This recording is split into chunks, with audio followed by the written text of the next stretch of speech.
Thomas Paine, Thomas Paine, Thomas Paine, Sam Adams, Sam Adams, Sam Adams, Benjamin Franklin, Benjamin Franklin, Benjamin Franklin.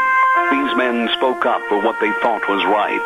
From their courage came such documents as the Declaration of Independence and the Constitution of the United States. From their willingness to speak what was sometimes unpopular but right, we enjoy such liberties as freedom of speech, the right to keep and bear arms, and freedom of religion. There are those who still wish to oppress our freedoms, and there are still patriots willing to stand up and defend life, liberty, and the pursuit of happiness. Men like Zeb Bell, who honor our founding fathers and what they stood for. It's now time for Zeb at the ranch, speaking up and defending your freedoms. Brought to you by Magic Valley Les Schwab Tire Centers and all of the other great advertisers on the program. And now, Zeb Bell. I can't help myself. I love these. You know you're a redneck when the Salvation Army declines your furniture. And you know you're a redneck when you keep a can of Raid on the kitchen table. Good morning, everybody. Here comes Kate Smith, and God bless America, followed by a Patriot with our Pledge of Allegiance. Come on, call in. New week, great week. Oh, good morning. Zeb at the Ranch, I'm Zeb Bell. And, oh my goodness, we start another fantastic week with our major sponsor, your Magic Valley Les Schwab Tire Centers, all 7 locations serving you. Great big spring tire sale going on right now. And also our friends over at Western Waste Services, always at your disposal. Call them at 734-6969. Right now, let's go to the phone line and have our Pledge of Allegiance. Good morning. Good morning. Hi, Lorna. Go ahead, please. I pledge allegiance to the flag of the United States of America and to the republic for which it stands, one nation, under God, indivisible, with liberty and justice for all. Lorna, thank you. Excellent job. Great way to start the day. God bless you. Have a good week. All righty. Thanks so much. All right. And you too. Thank you very, very much. Oh, my goodness sakes. We're going to go right to the weather forecast right now, brought to you by Cheney Flooring and Home Design at 1228 Oakley Avenue in Burley. Carpet and flooring, kitchen construction, home decor items, whatever you need to make your house a home. I'm telling you what, they've got all the ideas, too, for your decorating and kind of individualizing your home, all there at Cheney Flooring and Home Design. Look for the blue door. Right now, here's the weather.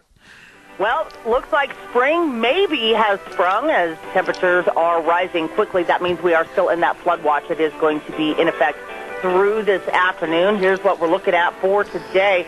Looks like partly cloudy skies, high of 64 tonight. It's going to be nice. Looks like partly cloudy skies, low of 38.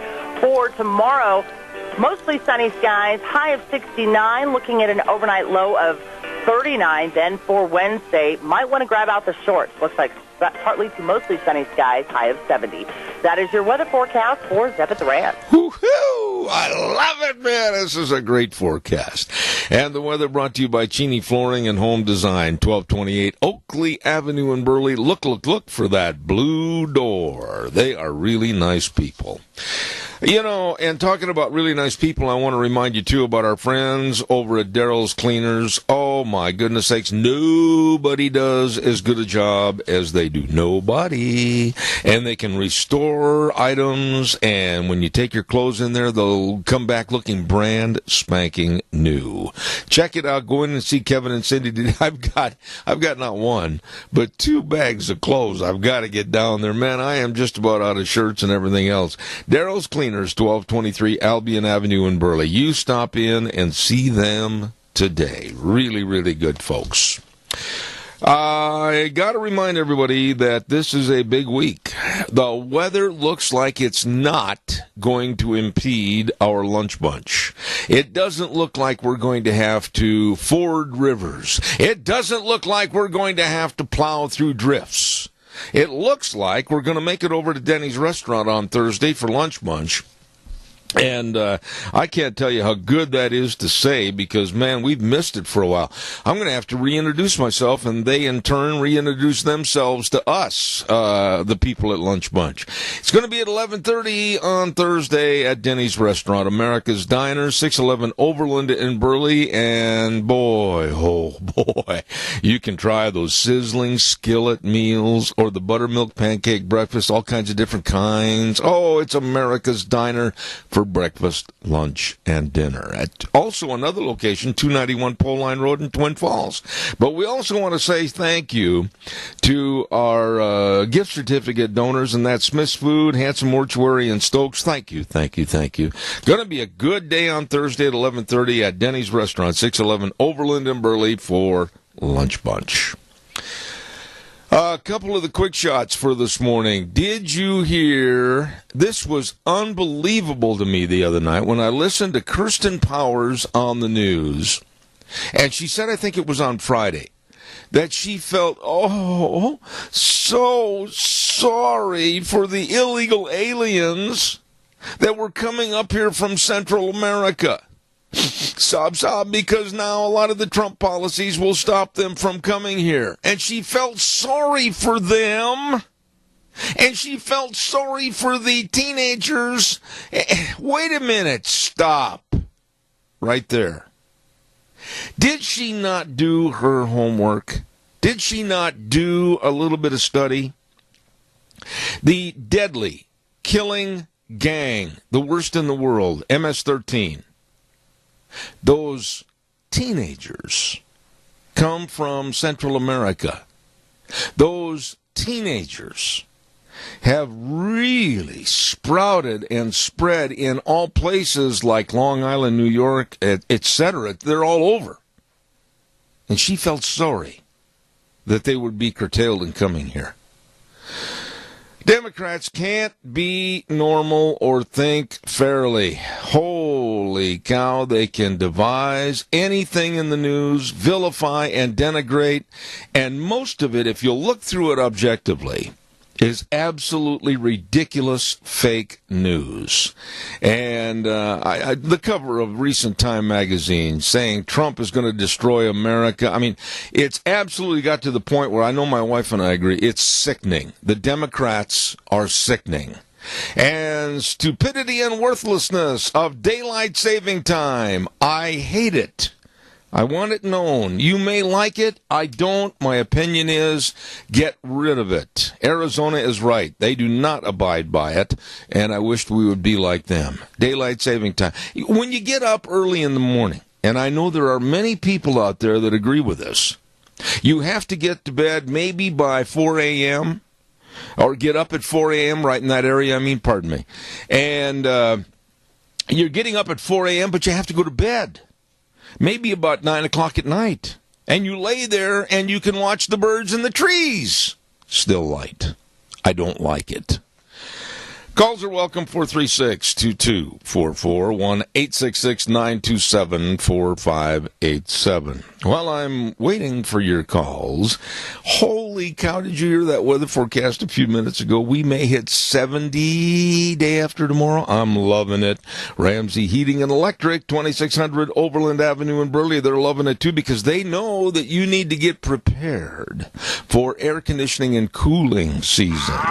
Don't forget that. Give them a call or stop in at 678-0459. They're open 7:30 to 5 Monday through Friday for all your heating, cooling, and electrical needs. They are the best. At Ramsey Heating and Electric, 2600 Overland Avenue in Burley. Caller, I'm going to be right there. Don't go away, I promise.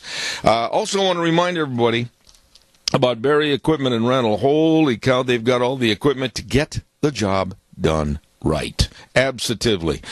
Locations in South Lincoln and Jerome, Addison Avenue West in Twin Falls, 159 West Highway 30 in Burley. And boy, they're thinking spring. Did you hear what they're doing on the Walker lawnmowers? You can mow like a pro.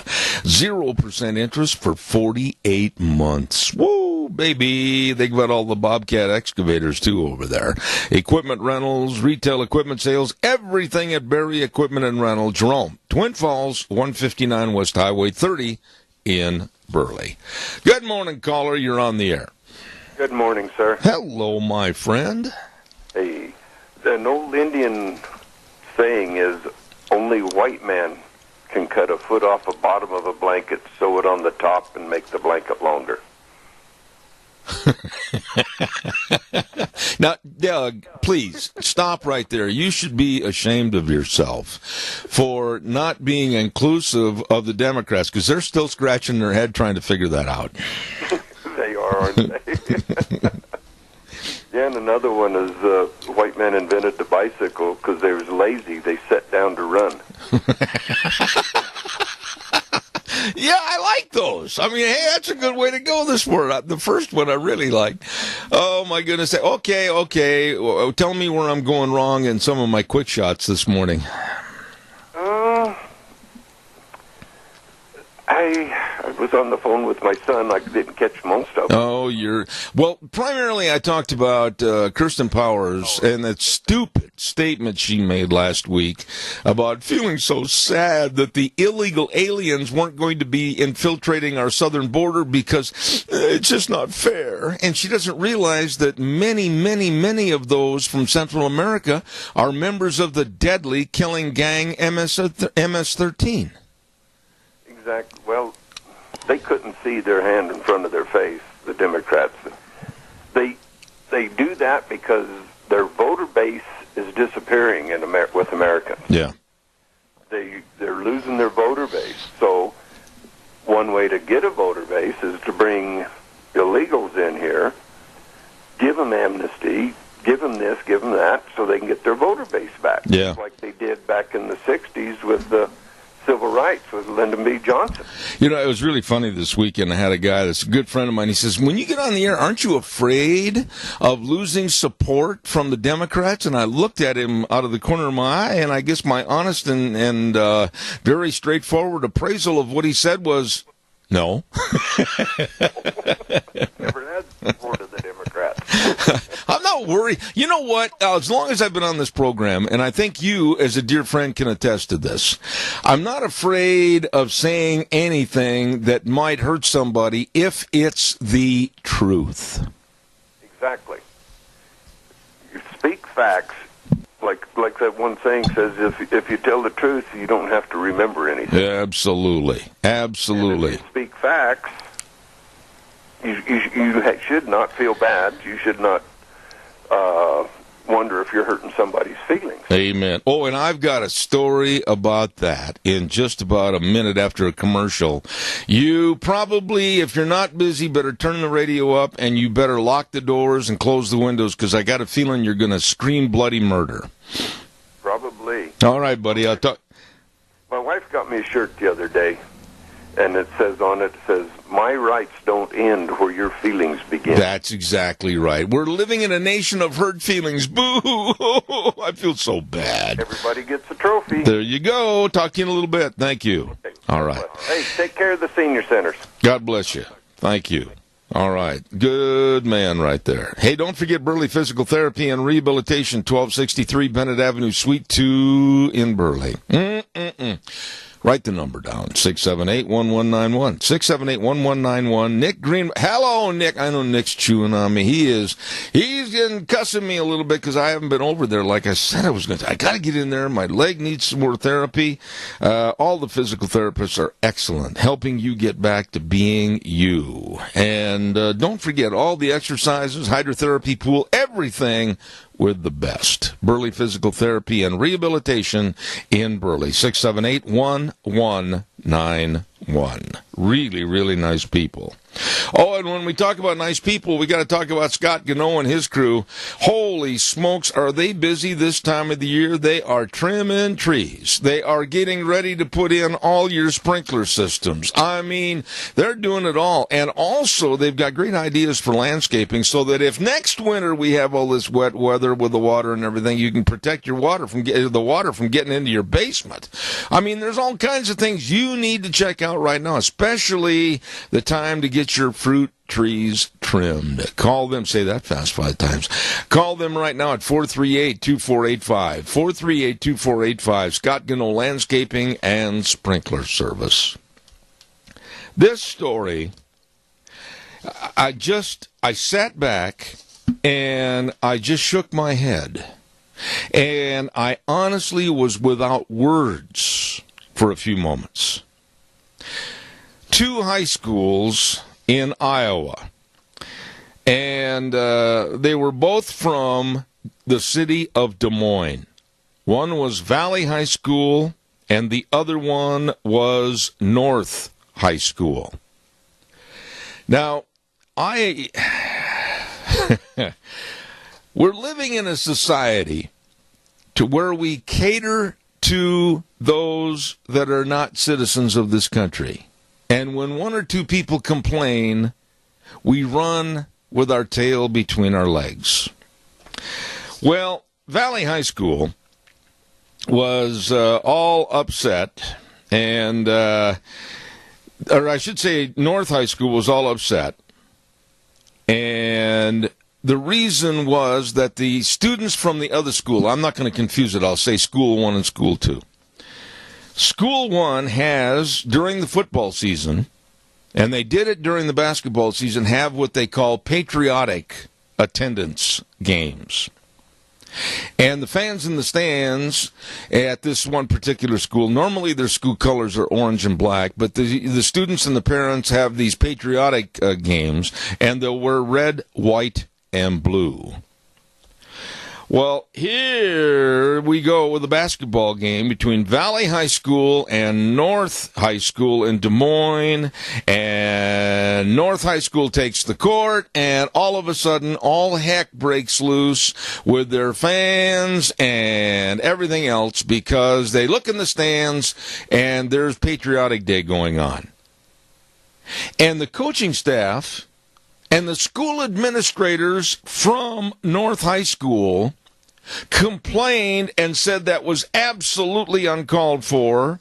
It angered all the people, they say, at North High School because North High School is a very diverse high school, and they accepted many, many refugees into their school system, and the refugees felt intimidated, and they didn't like the red, white, and blue. Ladies and gentlemen, little by little, if you can't see what's happening in our country, the diminishment of our values, the diminishment of our culture, the diminishment of pride in our country, the diminishment of looking up at that flag with tears in our eyes and thanking God that we live in the greatest country in the world. That's being diminished. Oh, those refugees that go to our school, they didn't like that red, white, and blue, and they just felt, they were angered by it. And Valley High School, they, in my opinion, did the wrong thing when they sent a letter of apology. Honestly, come on, folks, call me. What in the world is there to apologize for? It's not something they did to stick it in somebody's face because they knew they had refugees at that school. They'd done it during football season and other times. And yet the school felt that, oh boy, we better apologize. Oh my goodness, we don't want anybody mad at us. That's the problem in America today. Nobody's going to stand up. Nobody's going to take pride in America. And if they do show some pride with a red, white, and blue day, oh boy, we better put our tail between our legs. We better apologize. Why, we offended a couple of people. You know, I want to hear from you. This is absolutely insane. A couple of high schools, let's say it happened here in the Magic Valley. I'm not going to name any high school names because somebody will get it distorted and say I said they did this, that, and the other thing. But let's just say a couple of high schools here. One high school has red, white, and blue day, the day that they're going to play another high school. And the other high school's got some refugees. And oh my goodness, this is terrible. Look what they're doing. They're patriots wearing red, white, and blue. Why, that's going to offend some of our students that are refugees. Holy cow. I don't care. I absolutely, positively do not care if somebody's offended. Are you? give me a call. 436-2244, 1-866-927-4587. This is absolutely the ruination of our country. Stand by, caller. I'll be right there. Don't forget Minnecasia Sales, 1321 East Main Street in Burley, brings you Dr. History at 10:06 on Tuesdays. They've got all the overhead doors, the interior doors, and they've got all the windows. They've got all the carpet. They've got everything over there. Zach and the crew helping you at Minnecasia Sales, 1321 East Main Street in Burley. You stop in and see them today. Caller, good morning. You're on the air. Well, good morning to you, sir. Yes, sir. My opinion on that is the high school who doesn't want to have Patriotic Day and doesn't believe in it, they have a choice. Either play or don't play. Forfeit the game or play us and keep your mouth shut. It's the way we're in America for one, okay? Granted, they're refugees, but they're here. This is our country. They need to respect us. We don't need to respect them as much as they need to respect our country because we saved them from whatever they were going through. And to throw a fit about it's pretty rude. And to have another high school that's an American high school, public taxpayer money involved there, I'm sure. They can either play the game or forfeit and shut up. Riley, I couldn't care less if somebody from another country. I couldn't care less if they're refugees. I couldn't care less if they're offended about a patriotic day at a high school. That's their problem. I would say to the principal and all the school board members of this high school, good for you. Kudos for you for installing and instilling patriotism in the school. And the other ones, if they don't like it, to heck with them. I agree with you. It's either play with them or forfeit. Yeah, just sit down and shut up, for heaven's sakes. Thanks, Riley. I got another call. Appreciate you, buddy. Thanks. Caller, good morning. You're on the air. Good morning, Zeb. The refugee school, we're probably paying for most of them guys. We are. Just here leeching off the country. I don't have much use for not being patriotic. I can only see one way in life, and that's to love our country, to care for what we've done, and to be very proud we're an American. Absolutely. And if it's any other way, I have a problem with it. Well, Jerry, I'm not ever going to change my ways. And I've been asked not to do the Pledge of Allegiance at the beginning of the program, which was almost like waving a red cape at a bull, because I'm going to make sure that it never, ever stops. And if somebody ever fills in for me and does not do the pledge, I want to know about it because they won't work for me again. Well, I think the pledge is a wonderful thing. I say it very often.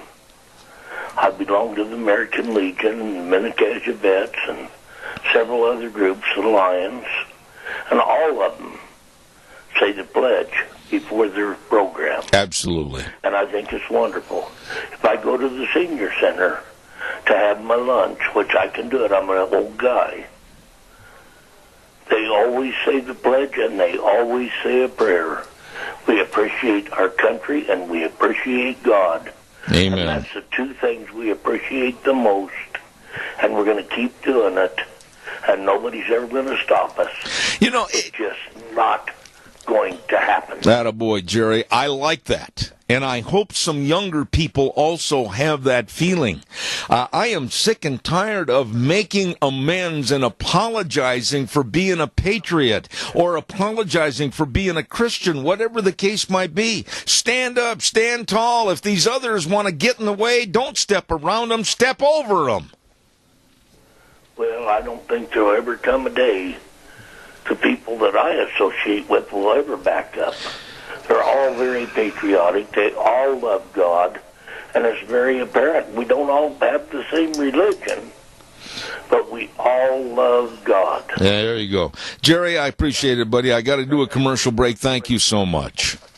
You bet, and I want to thank you for being there. I want to bless your whole audience. May the Lord bless and you guys keep on keeping on. We're going to stay out here and listen. Sometimes we don't call in All right, Jerry. as often as we should, but we're here listening. All right, buddy. You can count on it. Thanks, Jerry. God bless you, man. Thanks. A good friend. You know, I just am incensed over this, and I thought the phone lines would be jammed solid with people saying, what? We should hide our patriotism? We should hide our national anthem? We should hide our Pledge of Allegiance because it might offend some of the refugees that we're footing the bill to have them here in the first place. Good heavens. My BP readings have escalated. Right now, it's time to tell you about Mount Harrison Audiology and Hearing Aids, the very best, only locally owned and independent hearing healthcare practice in southern Idaho with Dr. Christine Pickup. This lady absolutely just knows all the ins and outs and intricacies of hearing and how she can help you, and she can and she will, right across from the Minidoka Hospital emergency room. Call the number today for a hearing screening, 312-0957, 312-0957. Mount Harrison Audiology and Hearing Aids. You call her today. Hey, it's time to give away some cookies, and don't forget it's not too early to be thinking about your Easter baskets from Sophie's Chatterbox. Good. Great bakery and restaurant. Sophie's Chatterbox, 530 East Street in Rupert. And here is the question today for first-time winners only. And the number to call, 436-2244 or 1-866-927-4587. This is an easy one for those of us getting a little long in the tooth. If you'll remember back to the Magnum PI TV series, Tom Selleck was the star, okay? What were the character names? What were the character names of Thomas Magnum's two best buddies on the show? One was a bar owner. The other was a helicopter pilot. Easy for me to say. One was a bar owner, one was a helicopter pilot. What were their character names? Call me right now and win a dozen delicious cookies from Sophie's Chatterbox, 530 East Street in Rupert. Hurry, hurry, hurry to the phone. What were the character names of Thomas Magnum's best buddies in Magnum PI? One was a bar owner. The other was a helicopter pilot. What were their names? Quickly, give me a call. I want to hear from you. While I'm waiting for your call that I'm sure is coming in, don't forget, oh my goodness, ladies, that great big women's seminar is coming up on April 13th. You do not want to forget about that. Oh, no. And it's going to be sponsored by the Mini-Cassia Chamber of Commerce, Idaho Central Credit Union, and Idaho Housing and Finance. April 13th at the Burley Best Western Inn, and they need more booth spaces. Yes, sir-ree! And boy, if you're a business, what a great place to really advertise and promote your business. Call the Chamber today for booth space for your business at 679-4793. That number again, 679-4793. Southern Idaho Women's Expo. You better be a part of it. It's going to be great. Going to be great. All right, back to our question for the cookies. Come on, hurry, hurry, and give me a call. 436-2244, 1-866-927-4587. I thought this would be an easy one. In the TV series Magnum P.I., starring Tom Selleck, what were the character names of his two best buddies on the series? Come on, quickly, somebody call me. I'm giving you plenty of time to look it up on the computer. And give me a call and give me the answer, and you'll win a dozen delicious cookies at Sophie's in Rupert. Come on. I thought sure you'd have that right off the bat. Well, and then in the interim, we'll also take some more calls. Give me a jingle, 436-2244. 1-866-927-4587. Good morning, caller. You're on the air. Go ahead, please. Yeah, TJ and Rick. Do you want to think about the first one just a little bit? Rick was was the bar owner, and TJ or PJ was the... No. You've got one right. I'm not going to tell you which one, but you've changed the other one, and it's not correct. So think about it real close before you give me your final answer so you don't lose the cookies. Well, that was my guess. I'm reaching way back in the memory bank. I remembered Rick right off the bat, but I couldn't remember the other one. I thought his name was PJ or PJ. No, but it was, I'll give you a little hint. It was 2 initials, and you're right spot on with that, but you've got the wrong initials. Okay, well, now that I've given some people some hints, maybe someone else can call it. Okay, I hate to not give you the cookies. You're oh so close.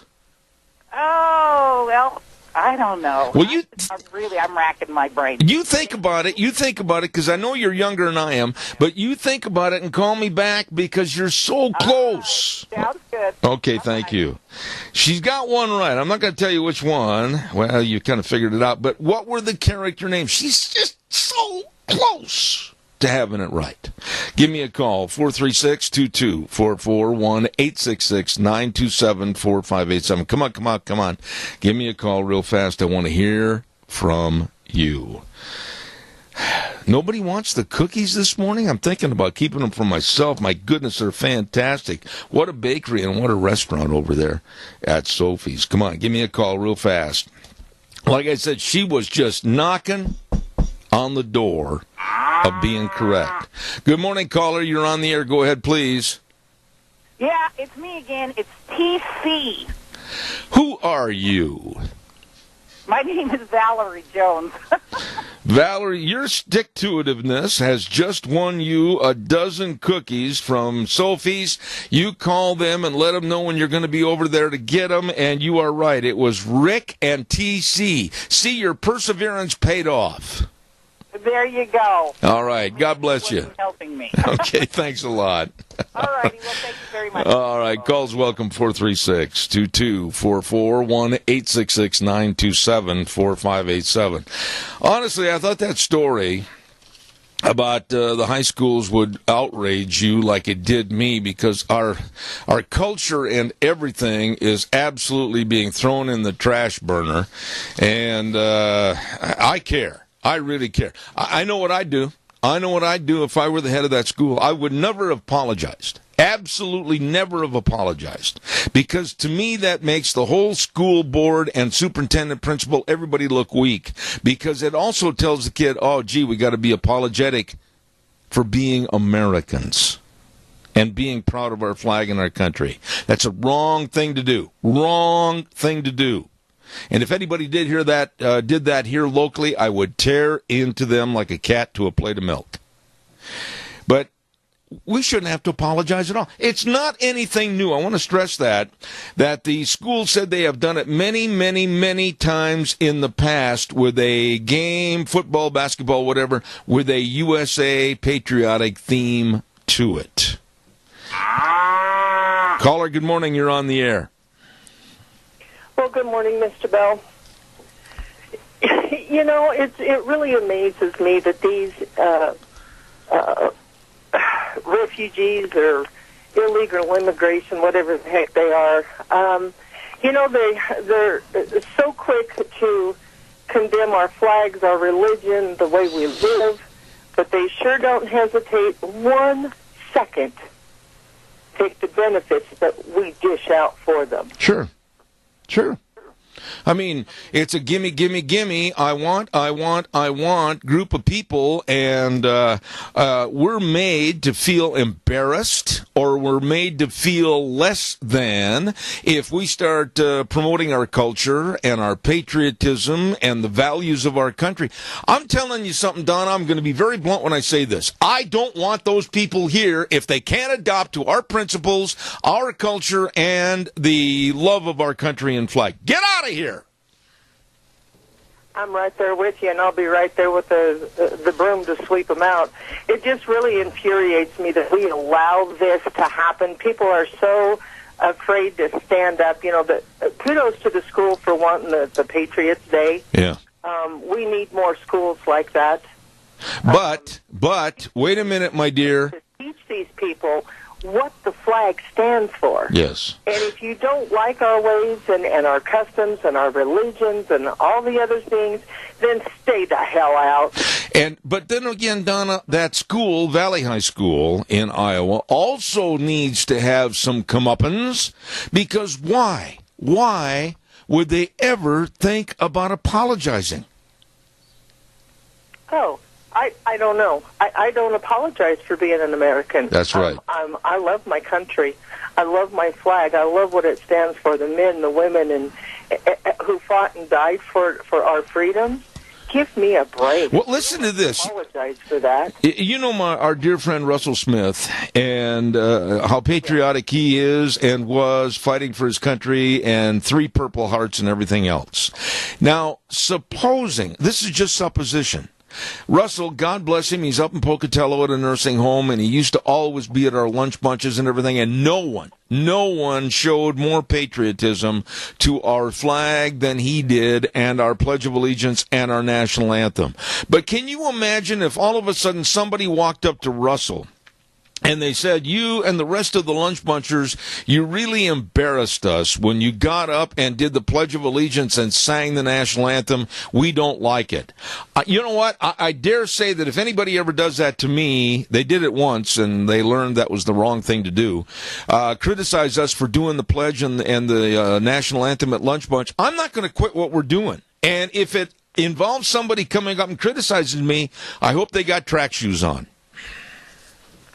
Well, I know somebody would have a broken nose if they did that to Russell. And you're right. There's nobody I know that's more patriotic than that man, and God bless him for all the things that he's done for this country.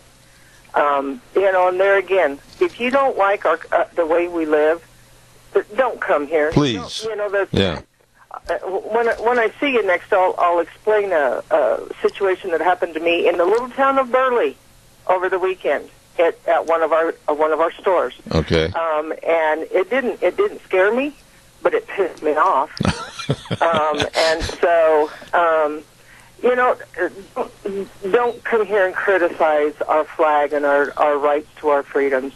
Stay the heck out. Yeah, and for Pete's sake, schools, businesses, groups, entertainers, whatever, don't ever stoop down to their level and apologize for being patriotic. That is insane. Never apologize. Ever. No. Don't expect me to apologize. There you go. Because it's just not going to happen. Thanks, Donna. And believe me, knowing you ain't going to do it either. I appreciate that. Thank you. No, sir. All right, God bless you. Thanks. Have a good day, my friend. I just don't understand what's going on here. It just drives me insanely mad that we're apologizing for being Americans. We're apologizing for our flag. We're apologizing for our culture. And at the same time, we're giving these people a living. I have somebody that's new to this program, and I really want to thank them. Autumn Haven Assisted Living Center at 924 Christian Way in Rupert. They are the only locally owned and operated assisted living facility in the Mini-Cassia area, and they're the only assisted living facility located in Rupert. And they really, really take care of their residents, and they take them out to community events such as the Wilson Theater and OVAC Productions and the 4th of July activities. They've got a beautiful patio in their backyard for summer barbecues. And believe me, they're small compared to some, but with a bigger heart than most. Autumn Haven Assisted Living Center, 924 Christian Way in Rupert. Caller, good morning. You're on the air. Good morning. I think that this is really sad when we start criticizing our country in front of people who come here. I don't know if they've chosen to come here, or maybe they've gotten here because some big-hearted person just wanted to flood our country with people. But our family has hosted 6 exchange students from all over the world, and every one of them loved our country, and they just thought that the way that the Americans do things was so fantastic, and none of them came from a country that wasn't pretty free. But anyway, one of my exchange students still lives here, and he's a legal alien. But anyway, I think that they were just amazed at how Americans love our flag and how we honor it. We need to show the whole world how much we love ourselves. And if somebody is a refugee who comes here on our dime, we need to instill in them our pride. And if they don't like it, maybe we'll help them get back home. Now, Chris, you and I have known each other for a long, long time, and you've been involved in the public eye, running for politics and a position in politics, etc. Let me ask you the bottom line.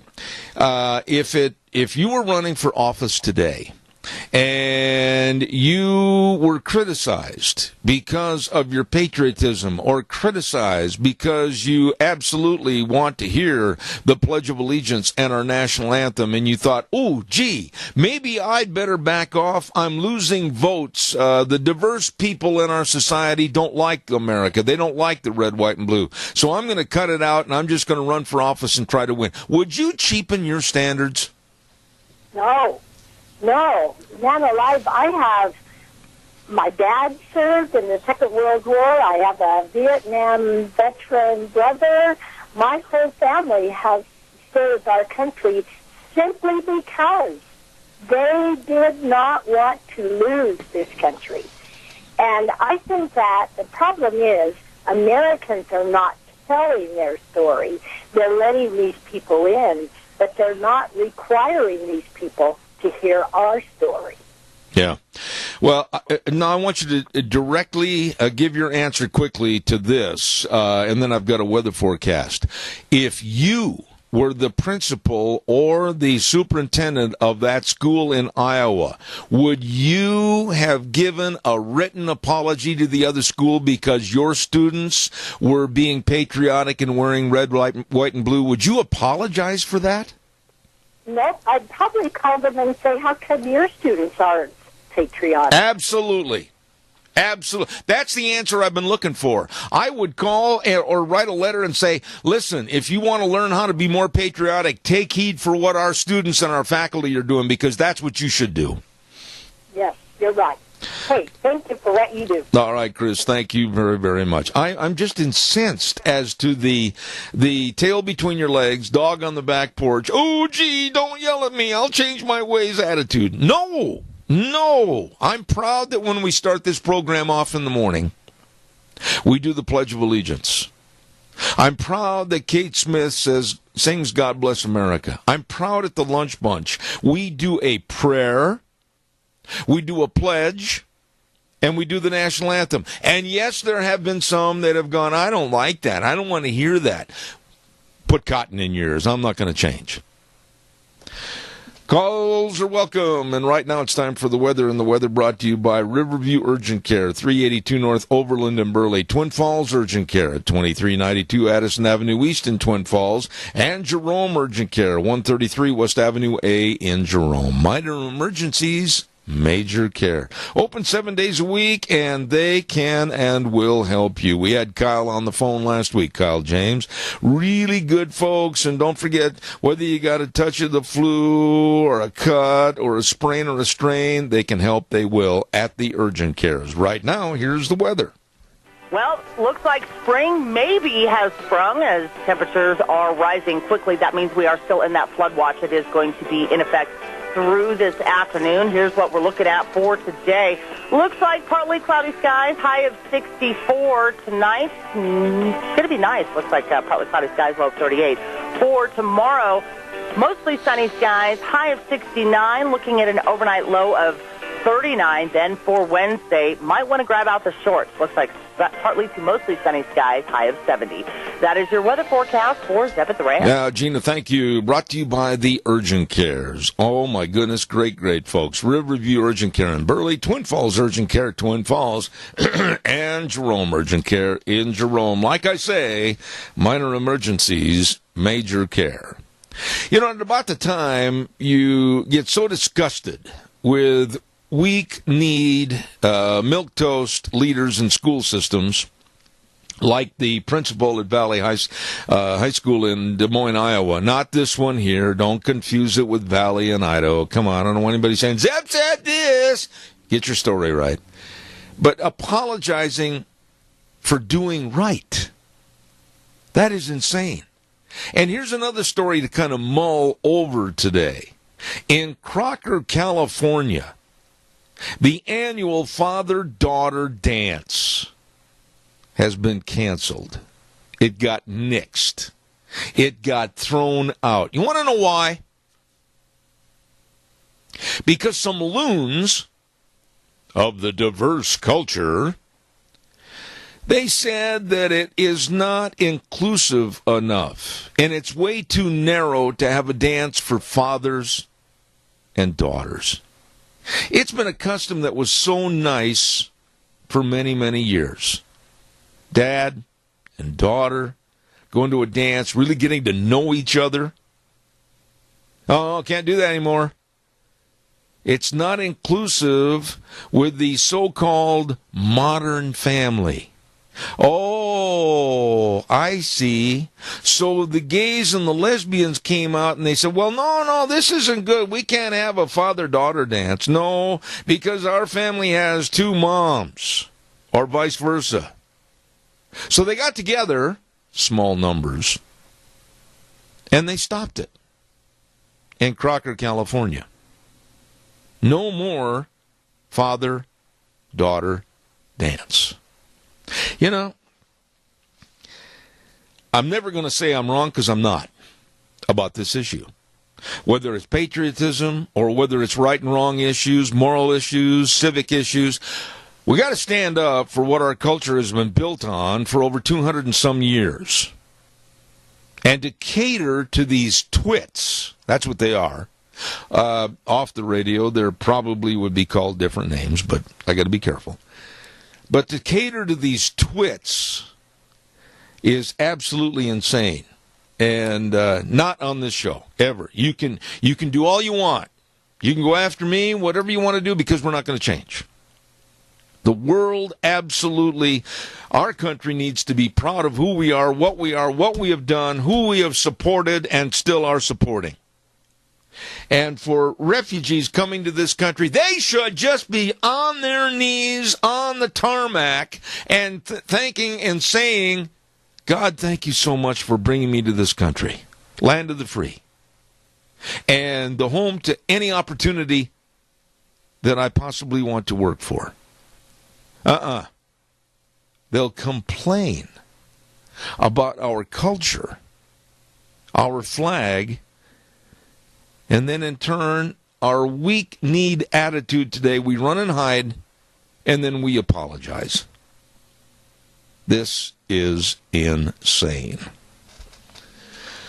Don't forget the Big Spring Tire Sale. Caller, I'll be right there. Stand by. Big Spring Tire Sale going on at your Magic Valley Les Schwab Tire Centers. All 7 locations serving you with the best of tires. And when I hear temperatures 65, 70 degrees, oh yeah, I'm thinking spring. Well, think travel too, because now you know they've got all the tires with all the different tread designs for your particular kind of driving. You know what? Oh my goodness sakes, for your cars, SUVs, pickups, everything. You stop in and see them today. And also the best in brake service, front end alignment, shocks and struts, batteries, and always the best in service. With Lane and Rupert, Dave on Blue Lakes and Twin, Mike and Buell, Mike and Jerome, the Twist family and Paul, Daniel on Poline in Twin Falls, and Randy on Overland and Burley. Your Magic Valley Les Schwab Tire Centers. Got a minute left. Caller, go ahead. You're on the air. Good morning again, Zeb. George told me to call in and tell the story of what happened to me. I'll be real brief. I went into a store to get a battery for my watch. As I was standing there, you get that weird feeling that somebody's watching you or whatever. Anyway, I turned to glance, and there was a man standing right behind me.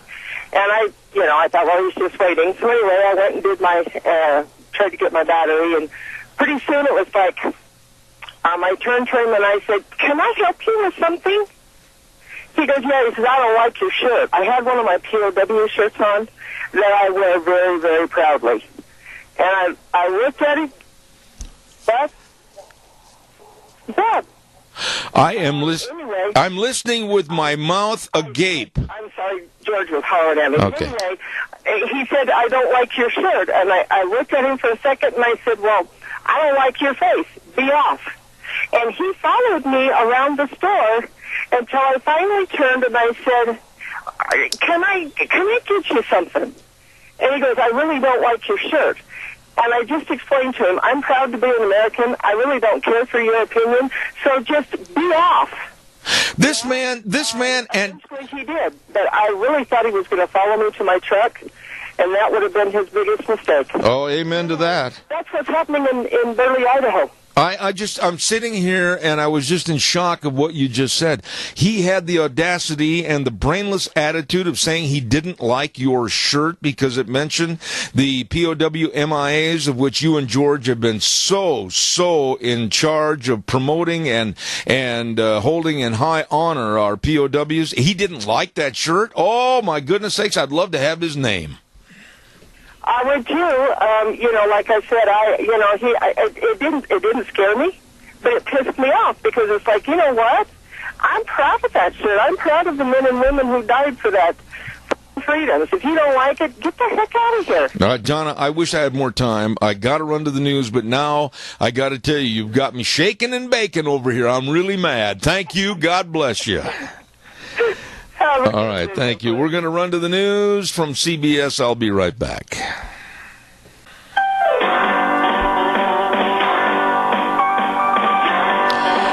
All right, here we go on a Monday. Can you believe it's already March 13th? My, and we're expecting a great week weather-wise. Looking forward to it. Hey, good morning, Zeb at the Ranch. I'm Zeb Bell, and of course brought to you by our major sponsor, your Magic Valley Les Schwab Tire Centers, all 7 locations, and of course some of our great advertisers like Western Waste Services. From the canyons of the Snake River and all across southern Idaho, we're always at your disposal. Western Waste Services, we care about our community, our resources, and this great land. Western Waste Services is lending a hand, always at your disposal.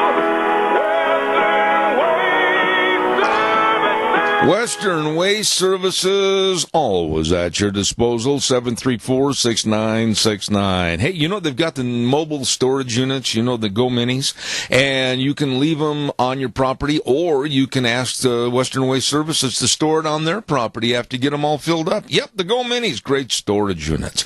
All of this and so much more offered to you. All you have to do is call them at 734-6969. Western Waste Services, you get a hold of them today. Also, want to remind you that every morning when we start the program, we have our weather forecast right off the bat with our dear friends Cheney Flooring and Home Design at 1228 Oakley Avenue in Burley. Look for that blue door. Carpet and flooring, kitchen construction, home decor items, individualized thoughts and ideas for your home. You get a hold of them today. Whatever you need to make your house a home. Cheney Flooring and Home Design in Burley, 678-6945. And real quick, I also want to remind everybody, I got to mark this out quick, or I'm going to be so forgetful. There, I did this, did that, now I got to do this. I want to remind everybody about what's going on over at Ark Animal Hospital at 750 21st Street in Heyburn. And it's really true that Dr. Bill, Dr. Liz, the whole crew at this mixed animal practice, meaning big or small, they love them all. Dr. Bill, Dr. Liz, they really care for your animals. And it's so true, they have warm hearts for cold noses. And you know, you want to have the best and healthiest of animals, whether it's your dogs or your kitty cats, your steers, your horses, whatever. They can help, they will help. At Ark Animal Hospital, 678-1177. You give them a call today. Right now, let's go to the phone line. And we have with us a lady from the Energy in Depth, and she is going to be, I know, very interesting. Jackie Stewart, good morning to you. How are you? Good Good morning to you. Wow. In this cold, cold morning. Now, wait a minute. Whoa, Jackie. We have suffered here in Idaho with snow and blizzards and then flooding and then more snow.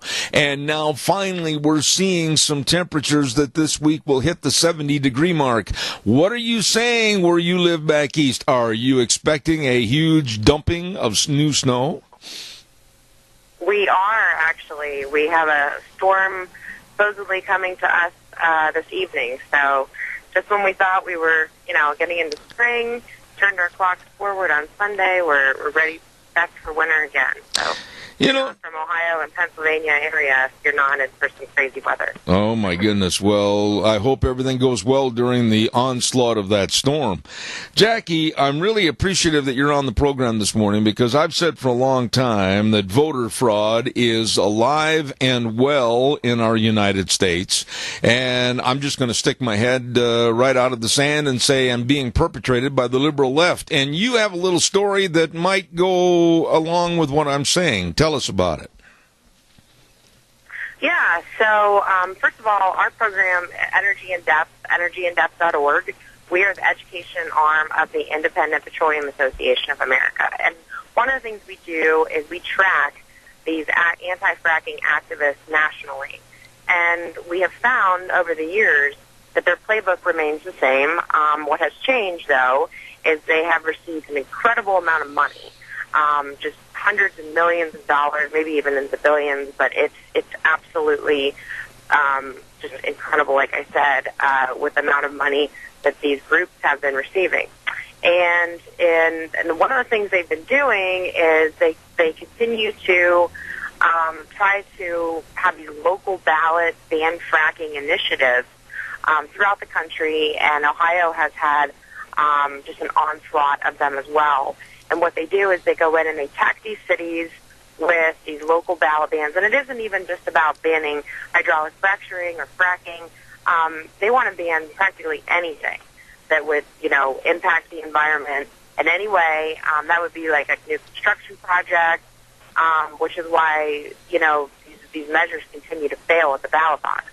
But we've known for some time that a lot of these anti-fracking groups have ties to a lot of other groups that deal with environmental justice, social justice, and so on. But it wasn't up until recently that we've actually have examples of, convictions of election fraud, like we saw recently in Ohio. So as we know, Ohio was a swing state in the past election, and what was found was a local organizer of a known anti-fracking group, and they don't just oppose anti-fracking. I mean, there's a bunch of different initiatives that they have as well, but one of them is anti-fracking. And one of these local ban fracking ballot initiatives that has been being pushed in Ohio, this particular group in Ohio was found to be registering dead people to vote. And luckily, we had a judge in Ohio that saw this for what it was and sentenced the woman to 180 days in jail. So, I am just absolutely, I'm going to say this, and I hope you understand where I'm coming from. I fear these very dangerous and these very stupid people. I fear them. I fear their money. I fear the support from the leftist people like whether it's Stiers or whether it's George Soros. It doesn't make any difference. I fear them for what they're going to do to us and what they want to try to do to this country. And, a lot of people write them off and just say, oh, Shaw, they're nothing to worry about. I'll tell you something, Jackie. They're gaining in their power and their money. How do we stop them? Well, I think first and foremost is that folks need to engage, and they need to, like to your point, I hear this all the time, well, those people are just crazy. No, there's nothing to see there. Well, that's not true, because they gain headlines, they constantly do these, media stunts, and TV stations say, oh, and there's a couple people with a sign, let's go cover them. Yeah. But unfortunately, it drives a narrative that is destructive to what what can truly be energy independence in this country. Not to mention the creations of, hundreds of thousands of local jobs. And that's what's at stake. I mean, this is a problem. And as we've seen in Ohio, I mean, our democracy is at stake when we have convictions of election fraud. So I think what we need to realize is we cannot take them for granted. If you support becoming energy independent in this country, you need to speak out. Get on social media, push back on these people. I mean, we've had reports after reports after reports showing that fracking is not causing groundwater contamination. And so many of these other environmental issues that they continue to just flat out lie about. And it's gotten to the point where, they're not even trying to back up anything they're saying with any kind of facts because the facts are not on their side. Yeah. So, I would say that we've got to get a lot more aggressive. Our side has got to speak out and not be afraid to do so. Amen. Amen. Because we are under attack. There's no question. Amen. Jackie, what do they want? Have you ever had the opportunity, and I would love to have this opportunity because I've invited some of these so-called lovers of the land on my program, and they've refused to come on my show.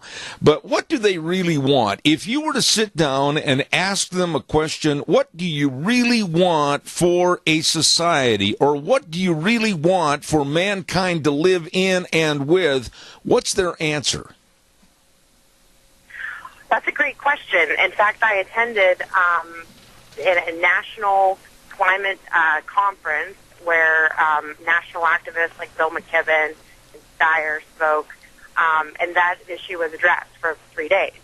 And basically what they're looking for is people have to completely change the way of life. They actually said in the conference, well, people are just, you're just not going to be able to go to Las Vegas for vacation. You're just going to have to carpool. You're going to have to, we need to mandate, what kind of home that you can buy, from a square footage perspective. We need to mandate when you can turn the lights on and when you can grill outside and these kinds of things. I mean, that truly is their solution. It is just, it's hard to even imagine a world like that. But they know that it's impossible to actually survive in this country without fossil fuels, quite frankly. And they admitted as such. One of the things they talked about at length was how our entire economy relies on tertiary products from fossil fuels. So, we need to rebuild our entire country not using concrete.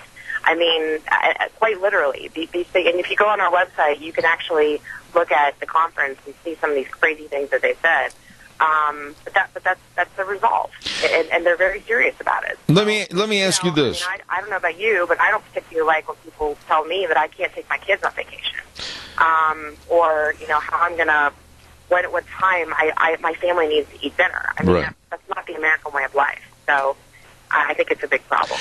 Jackie, you don't know me, but you're skating on thin ice whenever not you personally, but whenever a person or group tries to tell me anything, whether it's not doing the Pledge of Allegiance or whether it's not playing our national anthem, whether it's not criticizing different groups. I'm going to keep on because I'm going to put forth an honest approach.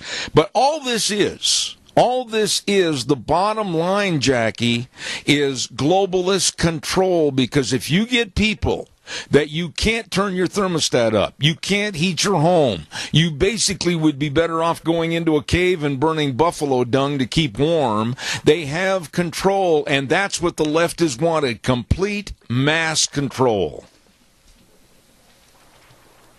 Yeah, and the other resolve that they continuously brought up was how much money the government needs to spend to subsidize renewables, to the tune of trillions and trillions and trillions of dollars. And this is okay by them. In fact, they actually likened the need to fund renewables to the next World War. To them, it is that critical of math. And of course, this conference was done in Ohio, battleground state, right before the election. And I think that they felt that their message would resonate in the liberal College of Oberlin in Ohio. But guess what? I mean, we all saw what happened with the election. When you look at, in particular, Ohio, Pennsylvania, where the oil and natural gas development has been, do you realize that almost all of these counties where oil and natural gas development is occurring that were blue are now red? And it's because people know. I mean, they've lost coal jobs, and they support energy development. In fact, a recent poll showed that 84% of Ohioans support energy development. Yeah. Because of these very things. It's completely unrealistic, their thought process. Jackie, let me ask you this question, and this is a hard question, I think, to answer because I don't even know where you'd start. But I honestly think that the schools, our education system, our colleges and universities are so far left and so far against the United States, its principles, and its economic outlook for the future. How are we going to change these teachers in the schools? How are we going to change the millennial mindset as to what's being taught? I mean, honestly, I think there's the big problem, education. Am I wrong? Oh, yeah. I mean, we've seen this particularly in these academic studies that come out. The bias that we've seen from some of these academic studies. I mean, we have, for example, there's a professor at Youngstown State University, professor of geology, who is a vehemently anti-fracking advocate. Now, how can you teach students about geology, students that should be working in the oil and gas space, quite frankly, in some cases if they want to? This is the same guy who's telling them that he wants to shut down the very industry that they could get jobs in. I mean, it's absolutely crazy. So how do you address that, is what your question was. Well, in Ohio, we have what's called the Ohio Oil and Gas Education Program, which specifically does that. Goes into schools when kids are young and says, hey, here's what hydraulic fracturing is. Here's what, getting down to the very basics of fossil fuels and dinosaurs, and tries to make it fun with kids. And we're trying to change that narrative. But I think that, when we talk about things like STEM education, so often that does not include fossil fuels. So I think that that's something that's really going to need to change, certainly with policies at both the federal and state level. But we have to address that issue with millennials. There's no question. But one interesting point though, again about millennials. Look how much money Steyer put in next gen trying to get millennials to vote. Yeah. Right? Yeah. They didn't vote his way. So I think we have a real opportunity to change some hearts and minds there. I agree. We have a caller with a question for you. Go ahead, caller, quickly. Just a thought and a question. The people that are pushing this go to, get out of fracking and all that stuff and say when you can turn your lights on, when you can go on vacation, what house you live in. What kind of house do they live in? When do they turn their lights on? And how do they get on their vacation? Or where do they go to? Good statement. Go ahead, Jackie. Respond, please. Absolutely. I mean, you look at Leonardo DiCaprio and a lot of these celebrities that are flying around in, jets and have homes that are probably 5 times bigger than my house. It's not more so. And yet they're going around talking about how we need to end, all fossil fuel development. I mean, it's absolutely crazy. But this is what they do, It's do as I say, not as I do. And constantly, stating that everyone else should play by a different set of rules than they do. So, yeah, it's a great point. Let me ask you this, Jackie, with the big bunches of money, the greenbacks, going into the environmentalists and going into people like Rebecca Hammonds, going into the anti-all crowd, and then our congressmen and our senators, and sometimes we all know there's a little money under the table so that they vote in favor of their perhaps pet projects. How are we going to clean up politics? How are we going to have people represent the masses when we've got all this filth going on behind the scenes? Well, people need to, we have a wonderful thing called, the internet, and, I think for example, our site does a really good job of keeping track of following the money. We call it following the money, where you can look and see, hey, where are these groups getting funded? And I think that's so critical. I mean, when you're looking at a lot of these academic studies, who's funding these studies?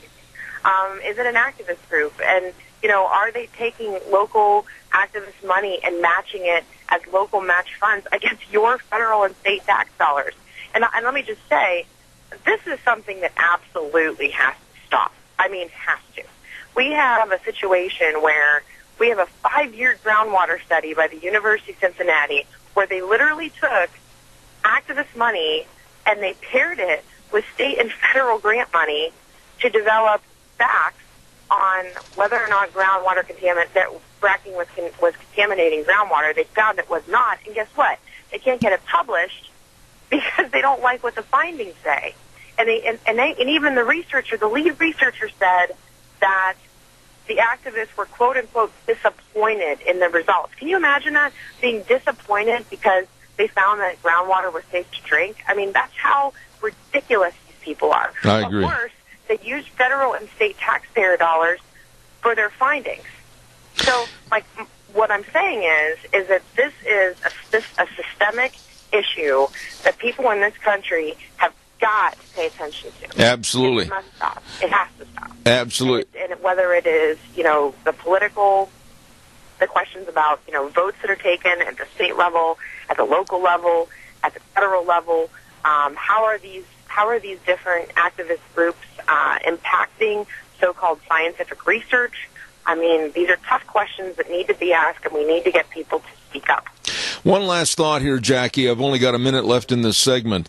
But look into your crystal ball, and what do you personally see on behalf of what you do through your company, your organization, Energy in Depth? What do you see for the next 5 or 10 years in the future with our energy programs in the United States?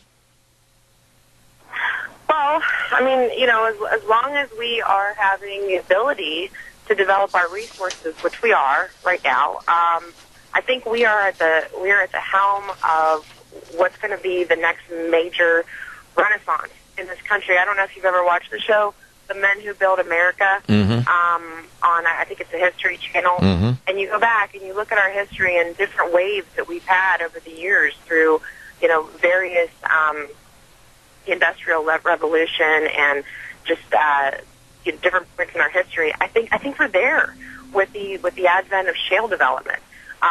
It's so exciting, and I think that so long as we as a country continue to take back this country and advocate for energy independence, we're going to see a renaissance in this country like we've never seen before. But we have to have people stand up and rally behind what's going on and say that we need to continue to see more of it. So, we'll see, but I think right now we're in a good place. We just need to make sure that we keep the pedal on the pedal to the metal and keep driving this economy forward by using our own natural resources. Amen. Amen. Jackie Stewart with the Energy in Depth, and I want to tell you, Jackie, you are excellent. I've got to have you back in the near future. Please consent to coming back on the program, and God bless you, and have a great week. Thank you, and I'd be very happy to come back anytime. All right, thank you very much. Thank you. Very, very nice and very educated lady about our energy in this United States of America. Appreciate her comments on our program this morning. Oh, let's see. What else have I got cooking here right now? Oh, the women's seminar coming up on April 13th, and that's going to be at the Best Western Burley Inn, sponsored by the Minnecasia Chamber of Commerce, Idaho Central Credit Union, and Idaho Housing and Finance. Southern Idaho Women's Expo, and believe me, if you've got a business and you'd like to advertise your business and promote your business to the literally hundreds and hundreds and hundreds of women that are going to be there that day, wow, you better call for a booth space today. 679-4793. 679-4793. The Minnecasia Chamber of Commerce can help you, and they will, for the Southern Idaho Women's Expo on April 13th. By the way, too, don't forget our friends, and I've got to get Joel back on the program here, too. at Hanson Mortuary, 710 6th Street in Rupert. Joel Heward, family, staff, all the folks really caring, really serving you. When there's the passing of a loved one, and I've said this so many times, that everything's up in the air. You don't know what to do. You don't know what the time frames are. You don't know what you have to get done. They can help with all the arrangements, always with the highest ethical standards, with unquestioned integrity. Please call them 436-5636. Hanson Mortuary, 710 6th Street in Rupert. By the way, you know what this Thursday is. Yeah, buddy, you're already ahead of me. It's going to be Lunch Bunch. And come heck or high water, we're going to be at Lunch Bunch. I guarantee you we're not going to weaken. We're going to have Lunch Bunch on Thursday at 11:30 at Denny's. America's Diner, and our thanks go to also Smith's Food, Hanson Mortuary, and Stokes for our gift certificate giveaways. Thank you very much. Caller, real fast. I've only got 30 seconds, and then I've got another guest waiting. Go ahead. Okay, Zeb, what you were talking about before, our own government has given these freeloading foreigners that are coming into this country to take our rights away to defend ourselves, and that's where our problems are. Absolutely. Absolutely. And I'll tell you what, I am adamant. I am not going to change. I'm not going to weaken. I'm not going to bend to these other liberal loons that are trying to change and take away things from us and our society and our patriotism. Tony, stand tall, my friend. All right, kiddo. All right, sir. Thank you. We're going to have our next guest momentarily, and a lovely lady she is, Susan Swift, waiting in the wings, ready to step out stage right, so stand by. Let's ride. Don't forget, 270 Highway 24 between Rupert and the world. Oh, my goodness. Four-wheelings. Yep, four-wheelings around the corner. You better believe it. I'm telling you, if you've got four-wheelers, you better call, make an appointment to get your four-wheeler serviced and ready to go for this year.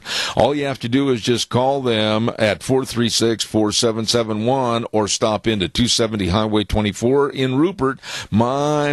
They're open Mondays through Fridays, 9 to 6, Saturdays, 9 to 4. Go on in. Check out all the four-wheelers, all the accessories, and like I said, a super saving and service department. There you go at Let's Ride. Yep, where the fun is sold. You stop over and see them today. And also our friends at Cameron and Siemens Insurance for all your insurance coverage needs for your family, your home, and of course your business, life insurance, health insurance, retirement planning, employee benefits. They can help. They will help. All you have to do is call for an appointment at 436-4424. That number again, 436-4424. Cameron and Siemens Insurance, Highway 24 in Rupert. Right now, a lady that has been on my program many, many times, and she's a lawyer, she's a writer and a reporter at Politichicks, and she's also a former actress, and she's written a book, and I wanted to talk about this first before we get into the main meat and potatoes of what we're talking about this morning. She's got a new book called Good Guys with Guns at Home, and it's a children's book, and I'm going to ask her about that quickly. Susan Swift, good morning to you. Thank you so much for having me on, Zev. It's so much fun talking to you. Well, I feel the same right back at you, but, you know, it's about time, and especially from a woman's point of view, to have a book like this, Good Guys with Guns at Home. What are you trying to get out for a message in this book? Tell us a little bit about it. Well, do you want a book that introduces children to everyday heroes, people in law enforcement who are the good guys with guns? Well, I wrote the book on that, and that's what it's about. It's a book for young children to introduce them to everyday heroes in law enforcement. It's illustrated very simply and beautifully. It's very simple words, and it shows people, you know, I'm a police officer. I protect where you live. I am a sheriff. I protect the county that you live in. You know, and this is my gun. It's a service pistol. It's a shotgun. So that kids can start seeing that what I want to do is humanize our police and sheriff and law enforcement because, as you know, Black Lives Matter and the Soros gang, they're out to demonize people who are simply enforcing our law. These are our employees who go and risk their lives every day to keep us safe according to our laws. They're the good guys. And the only thing that stops a bad guy with a gun is a good guy with a gun. And kids need to know it. I was raised a certain way where if we saw police officers or sheriffs or anybody at the the Walmart or wherever we were going, we'd go up and say hi to them and thank them and shake their hand and say thank you for your service. Same thing with military. And that's what I think is missing. I think we're forgetting to teach that lesson that these are everyday heroes and they're good people. And guns are only tools. I can take a baseball bat or a knife. A woman with a knife is a dangerous thing. So there's lots of ways to hurt people, but there are also many good guys who protect and serve. Amen. Most of the people and gals as well, and we need to remind kids about it. So there really isn't an outreach to children, and I can write a 200-page book all about why we should do whatever in our conservative circles, but that's not going to get to the little snowflake generations, the little babies of the snowflakes, and that's why we got to reach out with them with a simple book that shows good people in a variety of uniforms, a variety of ethnicities, all using their guns to protect Americans. That was so well stated, and I'm so proud to have you on the air talking about that. Susan, I can't recall the name of the school system or where it was, but recently they stopped a high five program with the police once a week or whatever it was, so that when the students got off the school bus or got out of their mom and dad's car in the morning, they could just kind of high five and say hello to the officer that was there protecting them and everything. Well, some very few numbers, I think it was only one parent said, "Oh, we can't have that because my child's intimidated by the police," and they stopped the program. Why are we letting this idiocy stop something that's a good thing for society? Because too many of us are cowards, and we all have to pull on our big boy panties and our big girl panties, and we got to push back in a very polite, nice way. And that's actually how this book got started at my children's preschool. They have a Christmas pageant where, you get to come and watch your kid and participate in activities. And one of the parents was a police officer, and so he came. He had to get there a little late. He was just getting off duty. He's in his uniform. He stands politely at the back because he doesn't want to interfere with anything. And a liberal mom in the class starts freaking out, saying, "He shouldn't be here. He has a gun." Everyone reassured this parent that, nobody's getting arrested. He is a parent. In fact, his wife is right there. His kid is right there. He's just coming late. He's a parent. He wants to see it. That did not matter to this liberal mom. She continued insisting through such a fit that the police officer left. Said, I don't want to take away from the kids. I just get out of here. She still continued, contacted his captain, and demanded that he not be able to come around the school to pick up his daughter if he's in uniform with a gun, because there shouldn't be somebody with a gun at school. So this is one liberal mom. It was so upsetting. The preschool teacher was upset about the whole thing, and I said, we got to have some fun with this. We got to push back. Let's start decorating the classroom with pink camo and hang bullet casings, and let's have everybody coloring AR-15, like coloring books. Let's do some fun things. Hey, let's even put new books in the little school library about, that are pro-gun. And that's when we discovered, there wasn't such a thing for little children. And that's where the idea came from. I see. And this is pushback. I hope it triggers liberals, and I hope it makes guns great again. Let me, I'm going to jump off subject here a little bit with you, Susan, but I think you'll respect the idea as to why. Over the weekend, I heard about two high schools playing basketball against each other. One high school was celebrating Patriot Day, and in the stands, they all wore red, white, and blue to honor patriotism for America. And the other school was outraged because they said that was a slap in the face to them because they had refugees that came from foreign countries and were going to their school, and they said that there's no way the other school should have really been so outward with their patriotism and the red, white, and blue. And I'm sitting here so mad this morning because nobody's going to tell me I can't show the flag, have the Pledge of Allegiance, the national anthem, or say God bless America. Oh, yeah, amen. And, look, What? We're not supposed to welcome people who come here with our beautiful flags flying at every airport and every, State Department. We're not supposed to welcome people and say, welcome to America. We're glad you're here. We're glad you're coming. Yes, we want you to be an American. You get to wear the red, white, and blue as well. You get to embrace freedom. What? Is that what they're saying? And you know that's not what it is. This is all, it's the Obama administration. It's the last 8 years of the discombobulation of America is trying to tear apart America and accuse it of colonialism and imperialism, which never happened. This is an ongoing attempt to continue rewriting the history of America, which is it's 180 degrees out of phase. America was founded and that's why it's such an exceptional nation. It is the exception to the rule. It is the one place in the world where it doesn't matter what nationality you were born in, what caste system, where your parents came from, nothing. So long as you come here, if you work, you get to keep the fruits of your labor. Used to be, well, you owed it to your feudal lord or your, the guy who was the prince of the kingdom. You owed him all of your work and your labor, all of those things. That got turned on its head when enough brave people got in a boat, got here, crossed the sea, and said, we are going to start our own nation based on Judeo-Christian principles that God gives us life, liberty, and the pursuit of happiness, not government. And that was revolutionary. We are the ultimate radicals because we said, no, I have my own rights from God. I don't need you. I don't need government. And we together then formed our own system of government, the Constitution, etc. And that's when we, the people, decided we will give limited powers to our officials. They are our employees. Government gets its power from us.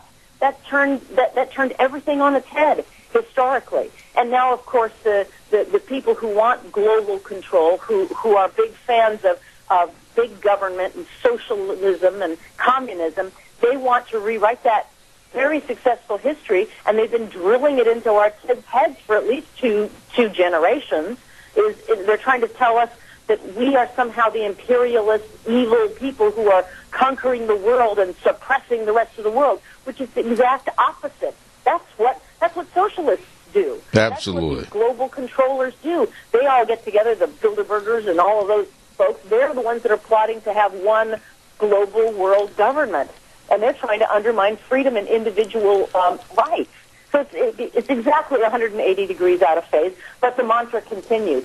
And that's why it's important to remind children that of our real true heritage, which is freedom. Absolutely. That comes from God, and that these people that we use to enforce our laws are our employees, and they're good guys. Yeah. Those are the people that, if we did not have law enforcement, if we did not have our military, and if we didn't have the system of government that puts the power of these people into the correct hierarchy, we would be imperialistic. But we're not. We are a source of freedom across the world, and we welcome every nation and every creed here if they want to assimilate, if they want to obey our laws, and if they want to be part of America and part of freedom. Let me ask you this, Susan, and I forgot to. Please forgive me. How do people obtain the book? I mean, where is it available? Well, it's available on Amazon.com, of course, so that you can, Good Guys with Guns at Home. That's on Amazon. And also through my website. It's very easy, SusanSwift.net. Go to SusanSwift.net. You'll click on a big button that says Order the Book right now, and it'll go directly to a page where you can order the book. Okay. And it is the first in a series. This is the Good Guys with Guns series. The first one is Good Guys with Guns at Home, which acknowledges the law enforcement, domestically, the sheriff, police, SWAT, people like that, even a canine unit. There's a little dog in one. And so that's the Good Guys with Guns at Home. The second one is Good Guys with Guns Abroad, and that's almost done. It's almost out, but not quite yet. And that's acknowledging our military all around the world to protect us and keep us safe. And then the third one, which is in development, which is Good Guys with Guns in American History. And it goes back starting with George Washington, our very first president. Good.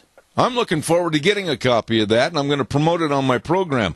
Real quick, Susan, and I apologize. I kind of got sidetracked a little bit on our subject matter, but the Obama administration, I did not trust them all the 8 years they were in office. I did not like anything with his politics, his ideology. I did not like him personally. I did not trust anybody that was working for him, whether it was Eric Holder or whatever. I do not put past Obama anything that would be illicit and illegal, trying to find out more information about the Trump campaign. And for the liberals to stand up and cry foul, I think they ought to go sit on the bench and let this study go forth, because I think maybe we're going to find out there's some ink-stained hands with the Democrats and what they did in the last election. What are your thoughts? Yeah, what you're referring to is all of this wiretap gate, spygate. And the interesting thing is now, the latest is that our good old buddy, Senator John McCain, Sour Grapes McCain, is now fussing at Trump and saying, well, he really should come forward and either retract or give us the proof, because we really owe it to the American people. I mean, Sour Grapes, man, that guy, I kind of am done with him. Here's what happened.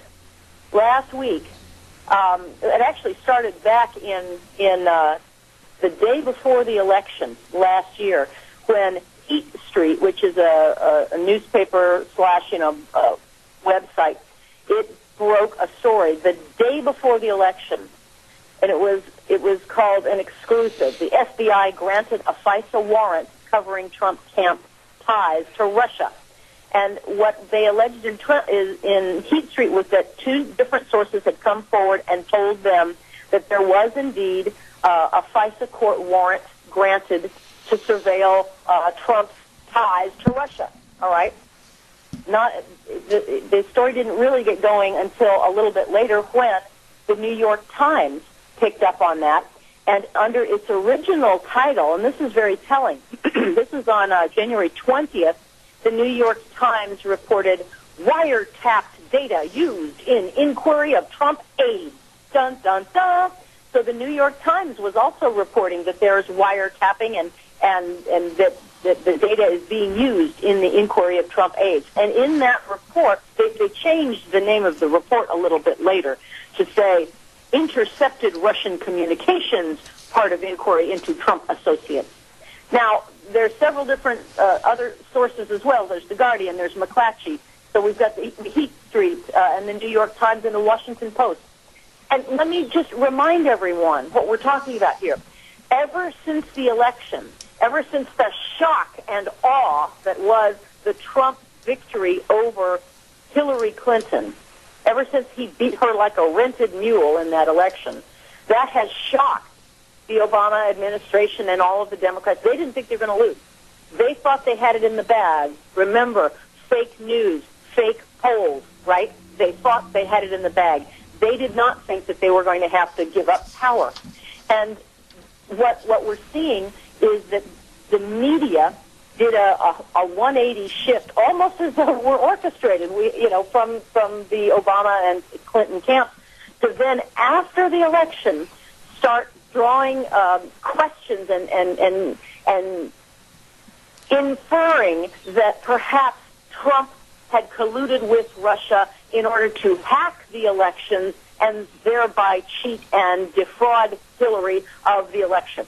They concocted that story based on a couple of things back in our distant memory from last year, which is, remember the DNC collusion with Hillary Clinton into making sure that Hillary was going to win the DNC primary. Right. All right? Mm-hmm. She and Debbie Wasserman Schultz and DNC, they colluded to make sure that, hey, the Hillary was going to get the primary nod, Bernie was going to get frozen out, and there were emails that confirmed all of this, and those emails came from John Podesta's hacked emails. This was, he did this to himself, though. Russia was never involved. John Podesta clicked on a phishing link, PHISHING, a phishing link in his email, which opened up all of his emails to being, captured. And we learned that's when WikiLeaks got hold of Podesta emails and started dripping them out every week. And that's how we have the emails that show that indeed Hillary and the DNC and Wasserman Schultz, they all colluded to make sure that Bernie Sanders never got a fair shake in the primary process at the DNC. So those things have happened, and everybody knows about them. That's an embarrassment to the Democrats, but they're using it to kind of as general background in the back of your head, and if you're not careful keeping your facts straight, you might start believing that, oh, well, yeah, the Russians hacked John Podesta. No, they didn't. That was John Podesta. The Russians never hacked him. But, yeah, the Russians hacked him, and they were interfering with the election. No. The interfering with the election, that was the DNC versus Bernie versus Hillary. That's right. That's right. The press and the powers that be in the Democrat Party, they're so desperate to smear Trump and to delegitimize his presidency, they've got to concoct something. Yep. And so what they're trying to say is by pointing to, well, Mr. Manafort has a Russian ties.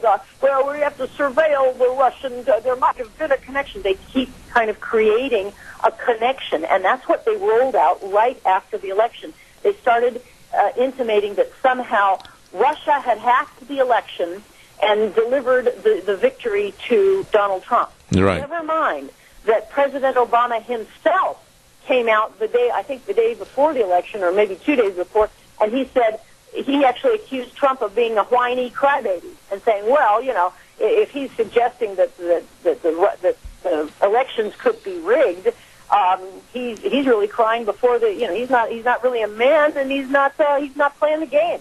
That's when they thought, this was before the election, before they thought that Trump could win. Yeah. And so this was a shock to Obama and to Clinton, and they didn't know that they were going to be exposed in this way. Absolutely. They had to come up with some sort of spin. So I believe that the media and the leftists have concocted this notion that somehow Trump and the Russians collaborated to hack the election, which is not even physically possible, but they're going with it. Absolutely.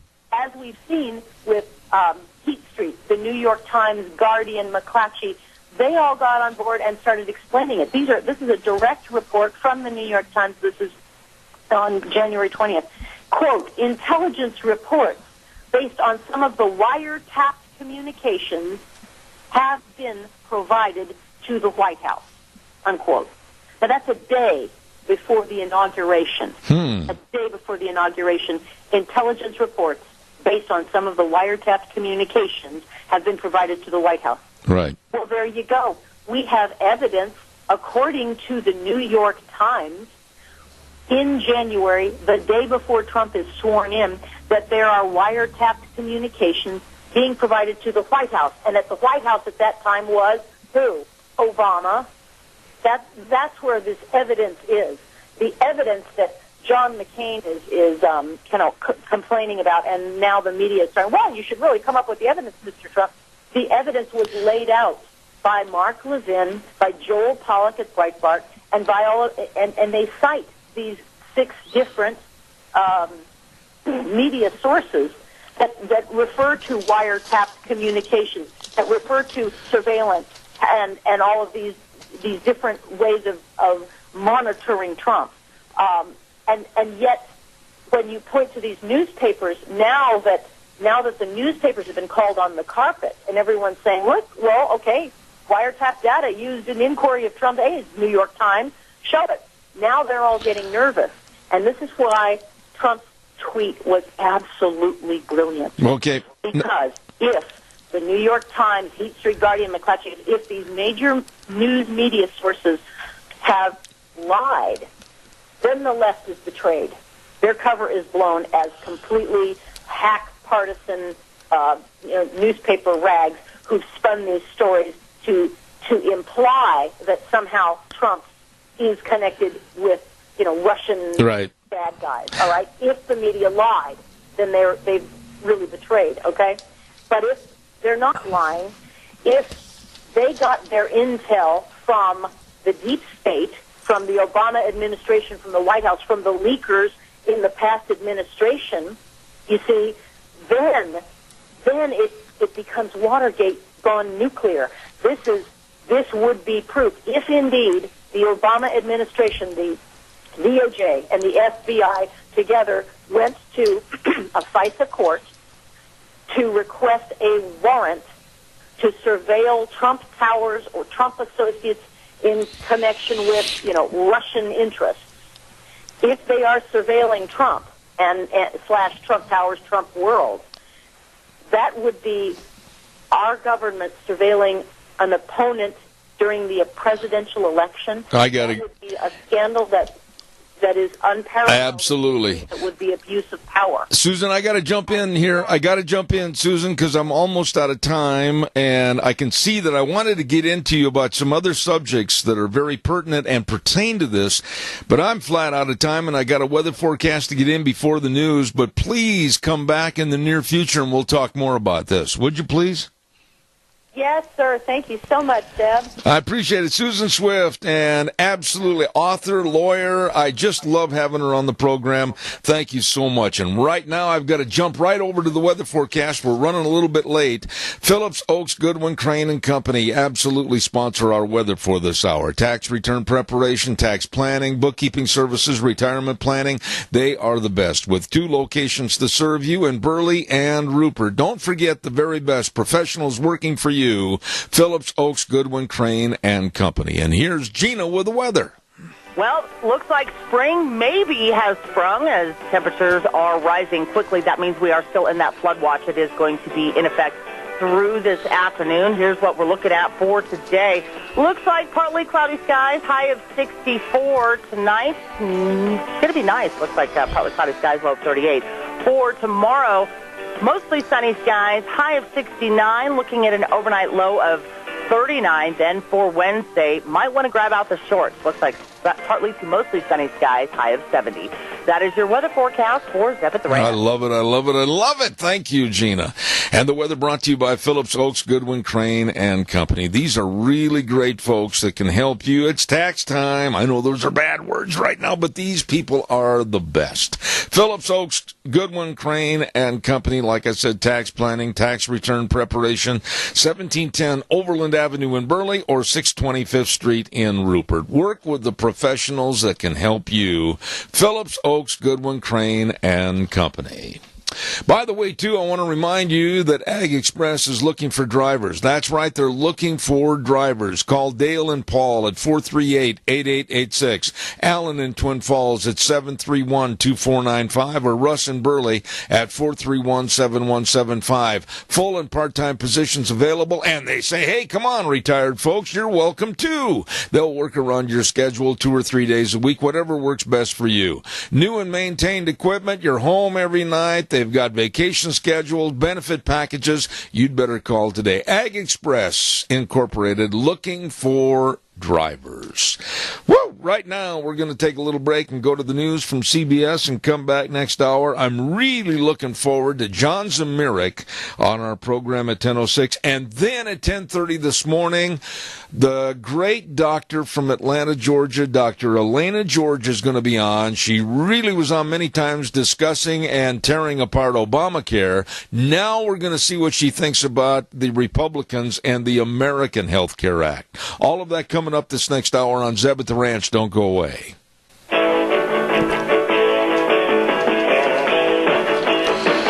Welcome back.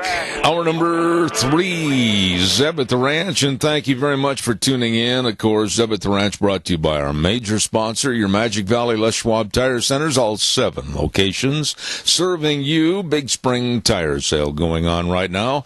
And then also some of our great advertisers like Western Waste Services, always at your disposal. Call them today, 734-6969. We get an opportunity right now to visit about some really good people that are serving folks right here in this area, and that is the staff and crew of Autumn Haven Assisted Living Center over at 924 Christian Way in Rupert. The number to call and find out more information, 436-3200. They invite the public to visit their facility anytime for tours or just check them out, and they make every effort to make Autumn Haven the very best place. Only locally owned and operated assisted living facility facility in the Mini-Cassia area, and they say that they want to provide more one-on-one care.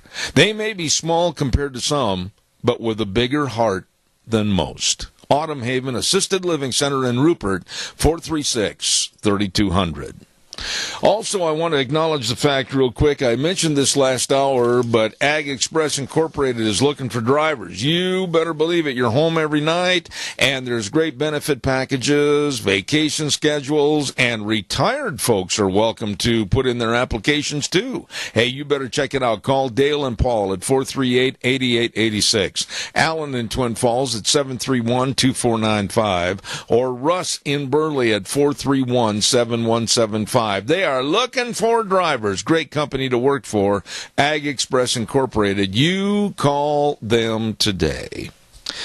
Well, right now we're going to go to the phone line, and I want to compliment this man. He's been on my program many, many times, but this latest piece that he wrote for the stream, I think, in my opinion, is one of his best. And I say good morning to John Zamirik. How are you, sir?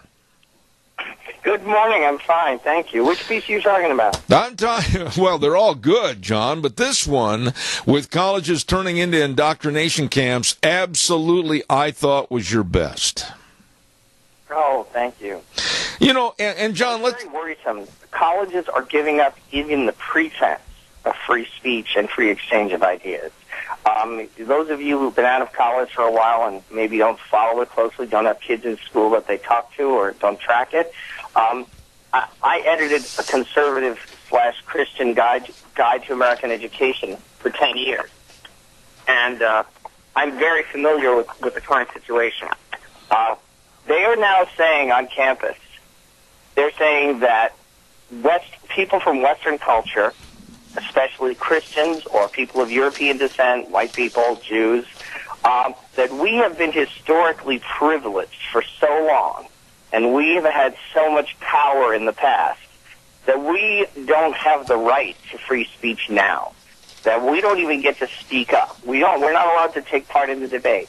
It's just our job to be a welcome mat that everybody else can step on. It's that bad. John, it is that bad, and about a week and a half ago, I did a story about a so-called professor at my old alma mater, the University of Wisconsin, and teaching and preaching a course on whites and how they need to be pushed into the background and how all of us whites should be apologetic for the society today and how they, with this class, can learn how to step over whites and white privilege. It seems like there's a real hate movement going on in this country. Absolutely. I would say that this movement called multiculturalism, I wrote on Twitter this morning, multiculturalism is anti-Semitism applied to the whole white race, not just Jews. But it's the same attitude of cultural hatred, personal hatred, bordering on the desire to see us wiped out. It is that fanatical. And I've written before on the stream quoting the co-founder of Black Lives Matter. It was reported in the Toronto Sun saying that whiteness is a genetic defect that must be purged from the human race, that we are deviations, mutations. Sean King, who is a spokesman for Black Lives Matter, wrote and works for the New York Daily News. He wrote that he won't feel safe until all white men in America are being closely monitored by the government. It's the kind of crazy hate speech that you did see in the 1920s in Germany that eventually built up the groundswell for a movement to take away the civil rights of Jewish citizens. And if you think it can't happen here, look what's happening in Europe. Look what Muslim so-called refugees are doing in European countries, trying to impose Sharia law, making large parts of the country no-go zones. It is possible for one group that used to be dominant to become the oppressed group and even the persecuted group. That's what happened in Ireland. Remember, the Protestants ruled Ireland for several hundred years. When the Catholics took over, they just drove the Protestants out. Yeah. These things happen. And we need to see that a lot of chaos and bloodshed could await our children and grandchildren unless we push back hard against this movement to demonize any part of our population. You know, John, let me ask you this question, and I'm sure you as a writer, you've thought of this many, many times, but aren't they, the left in our country today, practicing the ultimate in racism against us? Yes, you're right.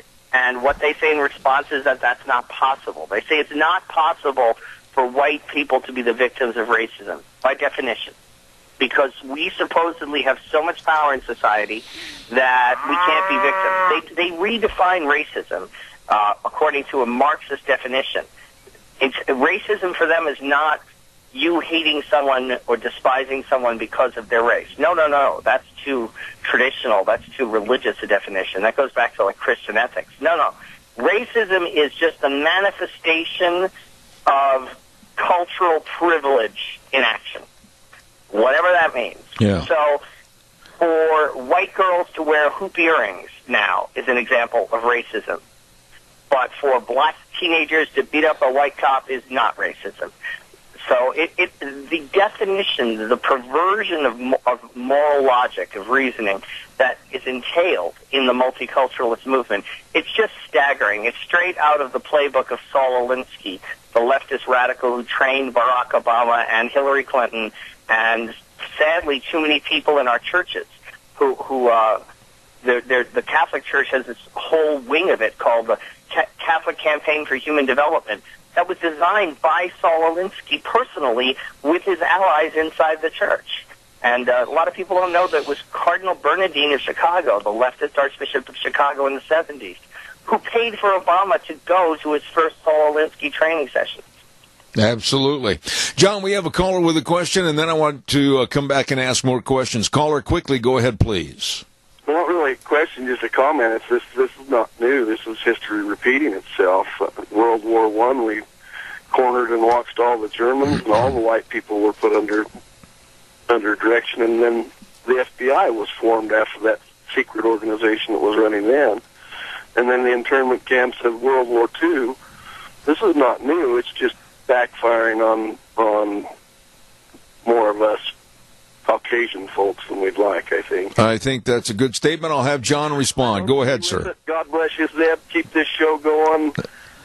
Keep reporting the tragedies of America and it's just a crazy bunch of silly people out there. I appreciate your comments, sir. Go ahead. John, respond, please. I think it's really important that we retain objective standards, that we judge everyone not by the color of his skin, but by the content of his character.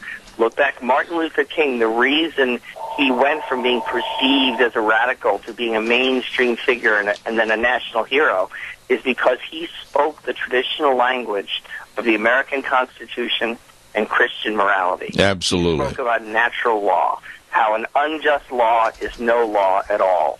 He tied his movement to the best traditions in Western culture and in our churches, and that's what shamed the white majority into realizing the depth of injustice that was entailed in racial segregation. What's happening now is very different. What's happening now is a rejection of the highest traditions of Western civilization and of the Bible and of the church, which is really appalling given that most black people are Christians. Most black Americans are, they're citizens. Their parents and grandparents served in our military. They helped build this country. They have a perfectly valid claim, every bit as legitimate as yours or mine, on the Declaration of Independence and the Constitution and the Magna Carta and our whole glorious political tradition of freedom. And what Martin Luther King was doing was claiming that for disadvantaged black citizens. All of that is being flushed down the toilet by the current generation of crackpot radicals who want to reject our tradition, our founding, our Constitution, and they want to institute something new and aggressive and socialist and driven by government power and racial groupthink and tribalism. It's just that kind of worldview that destroyed Yugoslavia and Rwanda and every other country that's had a violent race-based civil war. We do not want to go down that horrible road. John, I was appalled this weekend, and it's getting worse. It's like a cancer cell that's growing, and the malignancy is going to take over our country. When I listened to a report about an Illinois school, Southern Illinois University, and I'm not making this up, folks, they have now decided to have classes in napping, sleeping, so that students can dream of diversity and liberalism. And this is what they're paying $60,000 a year tuition for, is to go to school and sleep. John, this is insane. Yeah, I would say that you were kidding, but I've learned that when it comes to modern universities, it's literally impossible to parody these places. I just recently, there's a great resource on Twitter called New Peer Review. And what it shows is the abstracts, descriptions of real academic papers submitted to academic journals, serious academic journals, by crazy radical leftists. And one of them was about a new movement called hobosexuality. That is, hobo as in a tramp, and sexuality. And it's about some left-wing radicals and lunatics who are purposely having sex with homeless people as a protest movement against capitalism. Oh, my goodness. Think that through for a second. I can't. This is the kind of academic research that's being done at our universities on our taxpayer dime. Well, like you wrote about in one of the columns and paragraphs in your story, let's try something new, John. Why can't we get these colleges and universities of higher intellect maybe to try turning out young people that want to be successful? Maybe they want to have a great career. Maybe they want to get into business. Maybe they want to be doctors. Gee, what a concept. Let's go to college and learn to be something great. I think it's too late for most universities. I think we're going to have to move down a different road. I've got a new piece up at the stream called How Faith and Free Markets Can Save Education. And I think that online education, which is liberated from the radical grip of tenured leftists, is the future. What we need to do is deregulate, get rid of the regulations that give a monopoly to leftists with tenure through accreditation. I would encourage people to check out my new piece of the stream, How Faith and Free Markets Can Save Education. It's all about what we need to do to make online education a realistic alternative for millions of Americans, because, frankly, I think the universities are too far gone. The people have tenure. The left is too entrenched. There's no saving them. John, when you speak of that, at the end of the last article I was talking about that you had written for the stream, as far as parents and students that do have some moral value, do have some family values, how do they go about finding a conservative Christian school that fits their child's educational needs? Well, there are still a few that exist here and there. It's hard to find. Definitely hard to find. I could recommend a few, but, the one great one is the King's College in New York City. It's an evangelical school. Another is Patrick Henry College in Virginia. Hillsdale College in Michigan.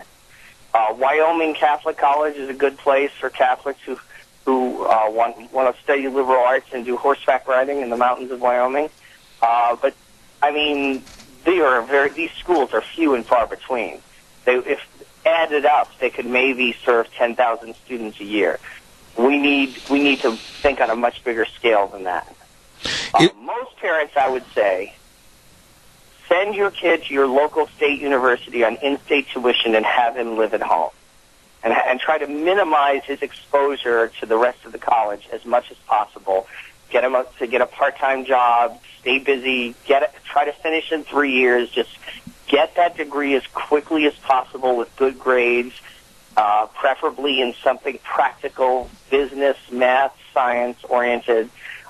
Don't take courses in literature, history, religion, social sciences. Minimize those courses because they're almost certainly biased, and you don't need some leftist radical to ruin Shakespeare or the Bible for you. Just Get those prerequisites out of the way. Keep your head down. Don't talk about politics.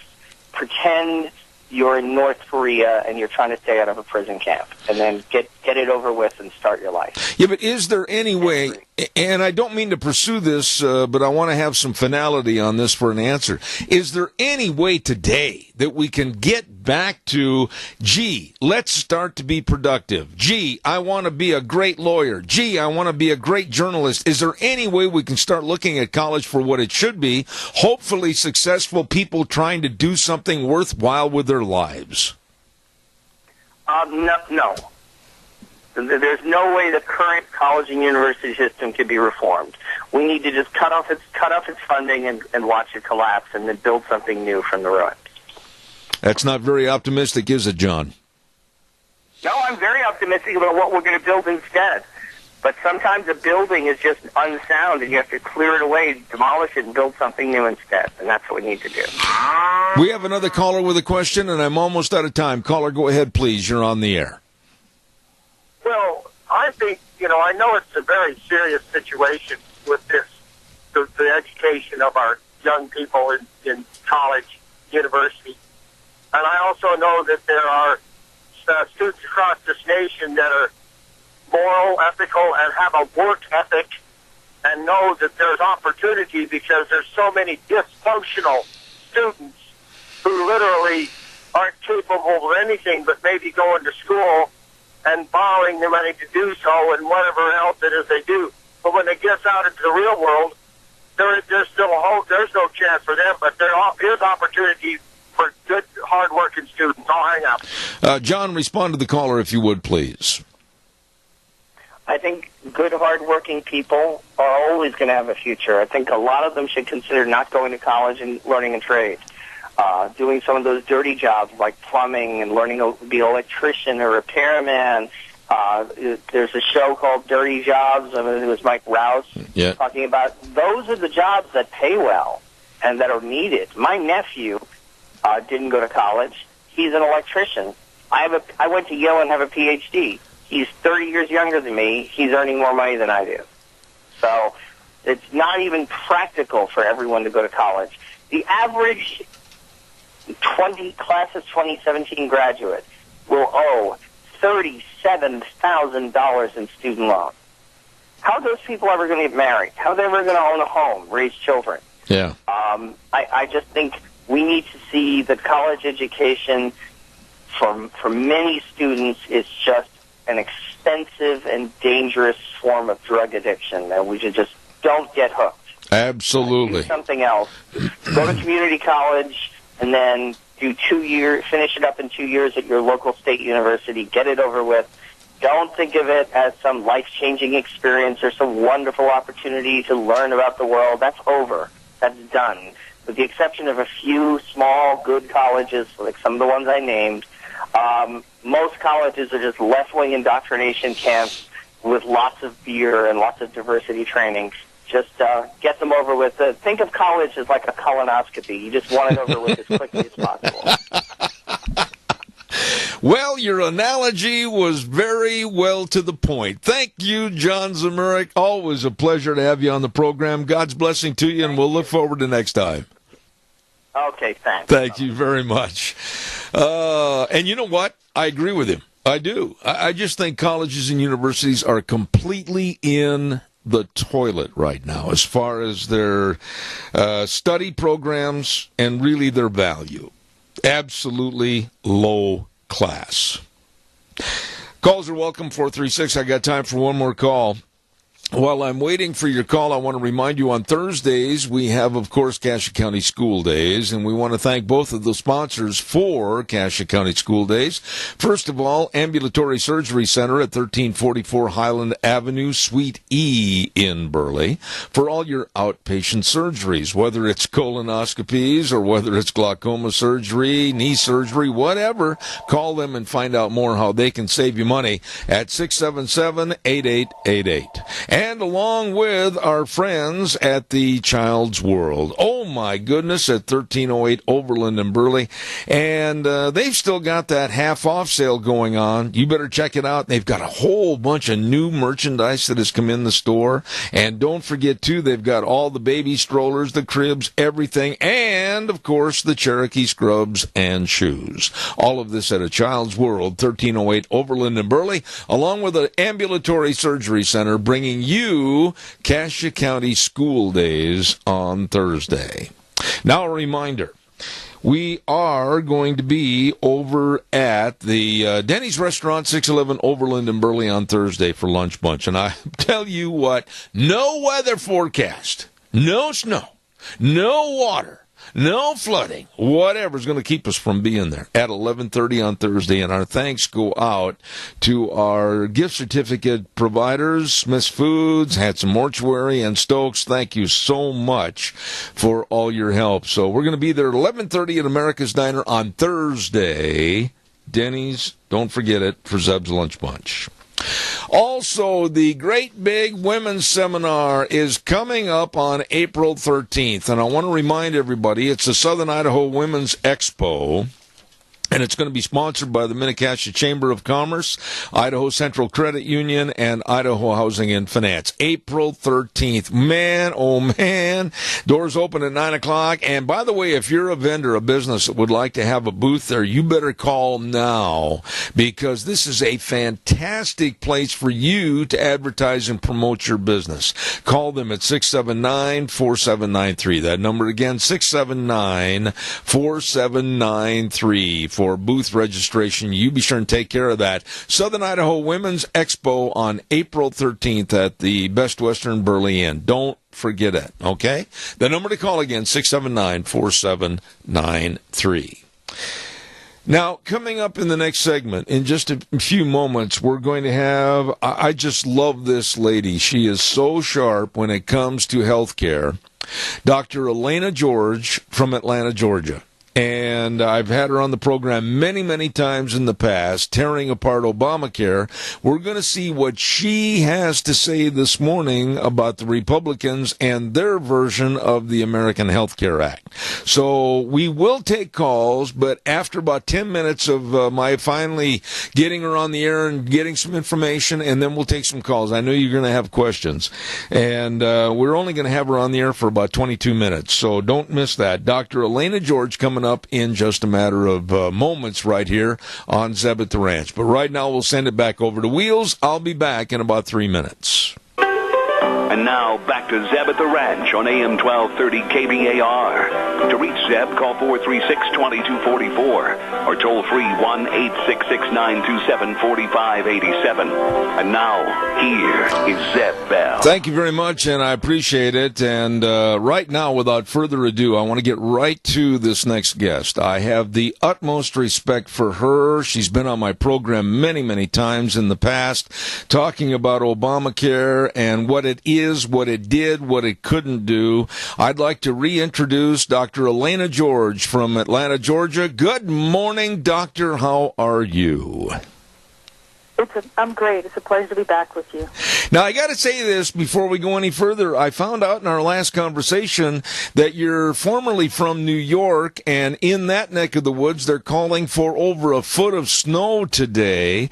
And you kind of laughed at me up in the cold country, but right now, this week, we're going to be looking at 70 degrees. So finally, our weather's straightening out a little bit. It is, but I'm in Georgia now, so I'm good to go. Sorry about that. Dr. George, I value you and your looking into Obamacare, what it was, what it wasn't, and now we're looking at a possible repeal of Obamacare. But I guess bluntly, I'll ask you this. Repeal or embellish it? What should the Republicans do? Ideally, if everything were, if you could do what you wanted without pushback from Congress and the fact that they don't have 60 votes, I would repeal it. This is a bad law. It doesn't serve people in the way that it stated that it was supposed to. And even when people say that they like it, I think it still serves a very small majority who don't have deductibles or co-insurance. But if you're working a job or 2 or 3 jobs just to pay for your health care, the president just finished a roundtable, which I think spoke to a majority of the people that have Obamacare, that a lady had to forego taking her child to the doctor because she had to work the job in order to afford the premiums, and someone who had health insurance for his employees for years, over 20 years, had to give it up because he was priced out. It was whether he could stay open or whether he can cover his employees. Those are the choices that really are going on outside in the real world, as opposed to the ideologues and the people who craft legislation but don't have to live by what they craft. That's the problem we have. Let me ask you this, and you're such an expert and have told me so many things about Obamacare in the past I did not know. But do you see a hastening, too much of a rush to get this thing through without really dotting the I's and crossing the T's? Are you worried the Republicans are going to put through perhaps even a worse product than what we saw with Obamacare? That's a great question. I think you really have to look at the motivations behind what's being said by the Republican leadership. They're not really, in favor of free market. They talk a good game, but in actuality, what they're doing is give backs to the insurance companies. Under Obamacare, people were being taxed, and that money was going to the government. Under this Ryan plan, if you don't they got rid of the mandate, which is the best part of the whole thing, in my opinion. But for those people who actually do want to buy insurance, if they're not covered for 63 days, they're going to be socked with a 30% surcharge. That goes right to the insurance company. That's a bail-in. I'm tired of the insurance companies running the healthcare system. They are part of the problem. And until unless they really have price transparency in these laws, nothing that they talk about is going to work, because we're dealing with the healthcare system, especially on the insurance side, that these are artificial prices. They are not the true value of the healthcare. So if I tell you that I'm going to do a tonsillectomy on you and I can take you to a surgery center that's independently owned and you're going to pay $2,500, and I'm going to take you to do the same surgery, but I'm going to take you to the hospital and it's $9,000, you should have questions on why. I'm the same doctor using the same equipment, but the cost is completely skewed when you go into the hospital-based system, when you use your insurance card. I want to see legislation that levels the playing field on that, because not until you do that, our healthcare costs will not change. The only thing that changes is who's holding the bacon, who's paying for it.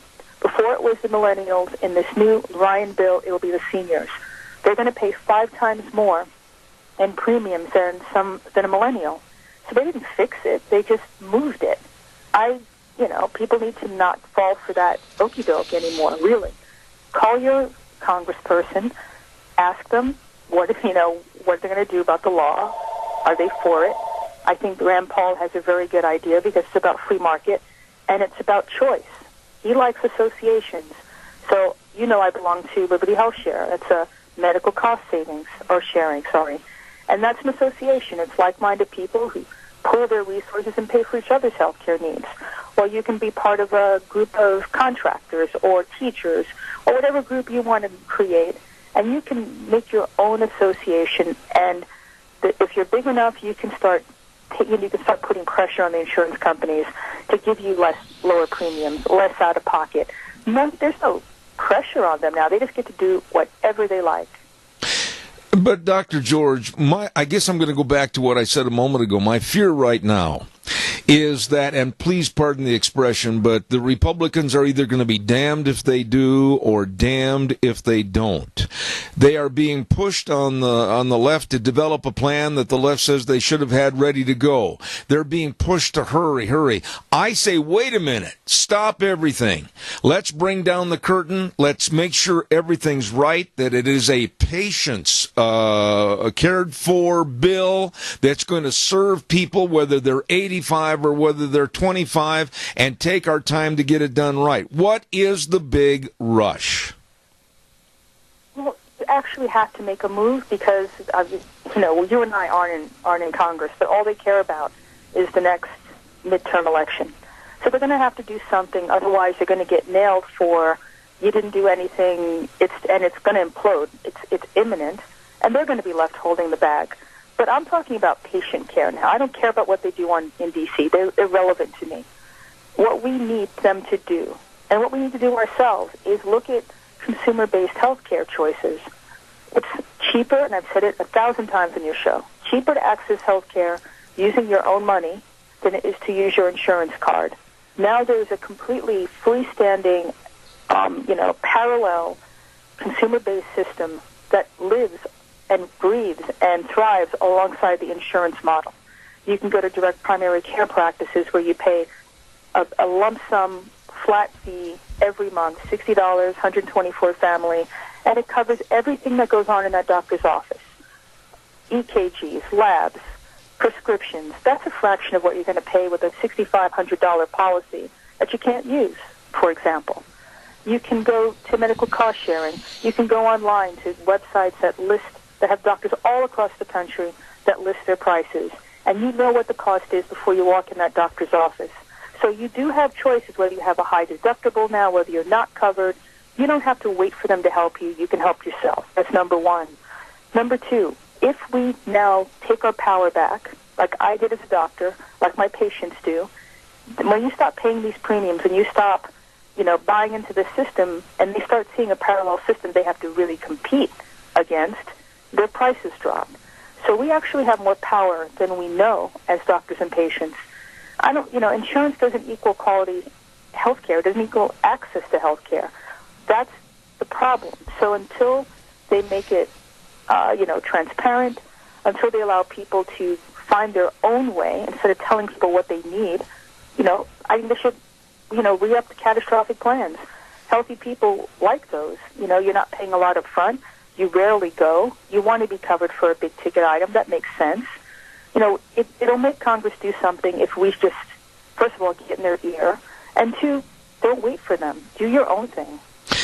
Dr. George, I'm going to say something that sounds pretty archaic and caveman regarding this healthcare, but I'm almost of the opinion that why in the world should government be involved in healthcare in the first place? I mean, where is it that they are supposed to be the umbrella for everyone, a security blanket for everyone? I'm absolutely fed up with this attitude that government is the be-all and catch-all and take away people's personal responsibility. Go ahead and criticize me for that. No, I absolutely agree with you. I happen to believe that whoever holds the pocketbook has the power. It used to be the patient. It's now either the government or the insurance company. This is not how healthcare was at the beginning. It was if you had a problem, you went to your doctor and you paid directly out of pocket to the doctor to the office visit. It was a fraction of what it is now. You used your insurance for big ticket items like labs and surgeries and, things that were going to cost a fair amount. That's how it used to be. The insurance companies have inserted themselves, made themselves important when they really aren't for the first dollar, and because of that, they're controlling the purse. And they get to decide what's covered, what's not covered, what you need to pay for risk. They're now in a position where if the government gets its way, the patient and the taxpayer will continue to take the risk, and insurance companies are just going to collect. It's not right. It needs to change, and personal responsibility and knowing what the cost is the first step towards personal responsibility. That would help everybody be on the same playing field. I don't care if you're rich, poor, or anybody in between. It's in your interest if the true cost and value of a healthcare product is known.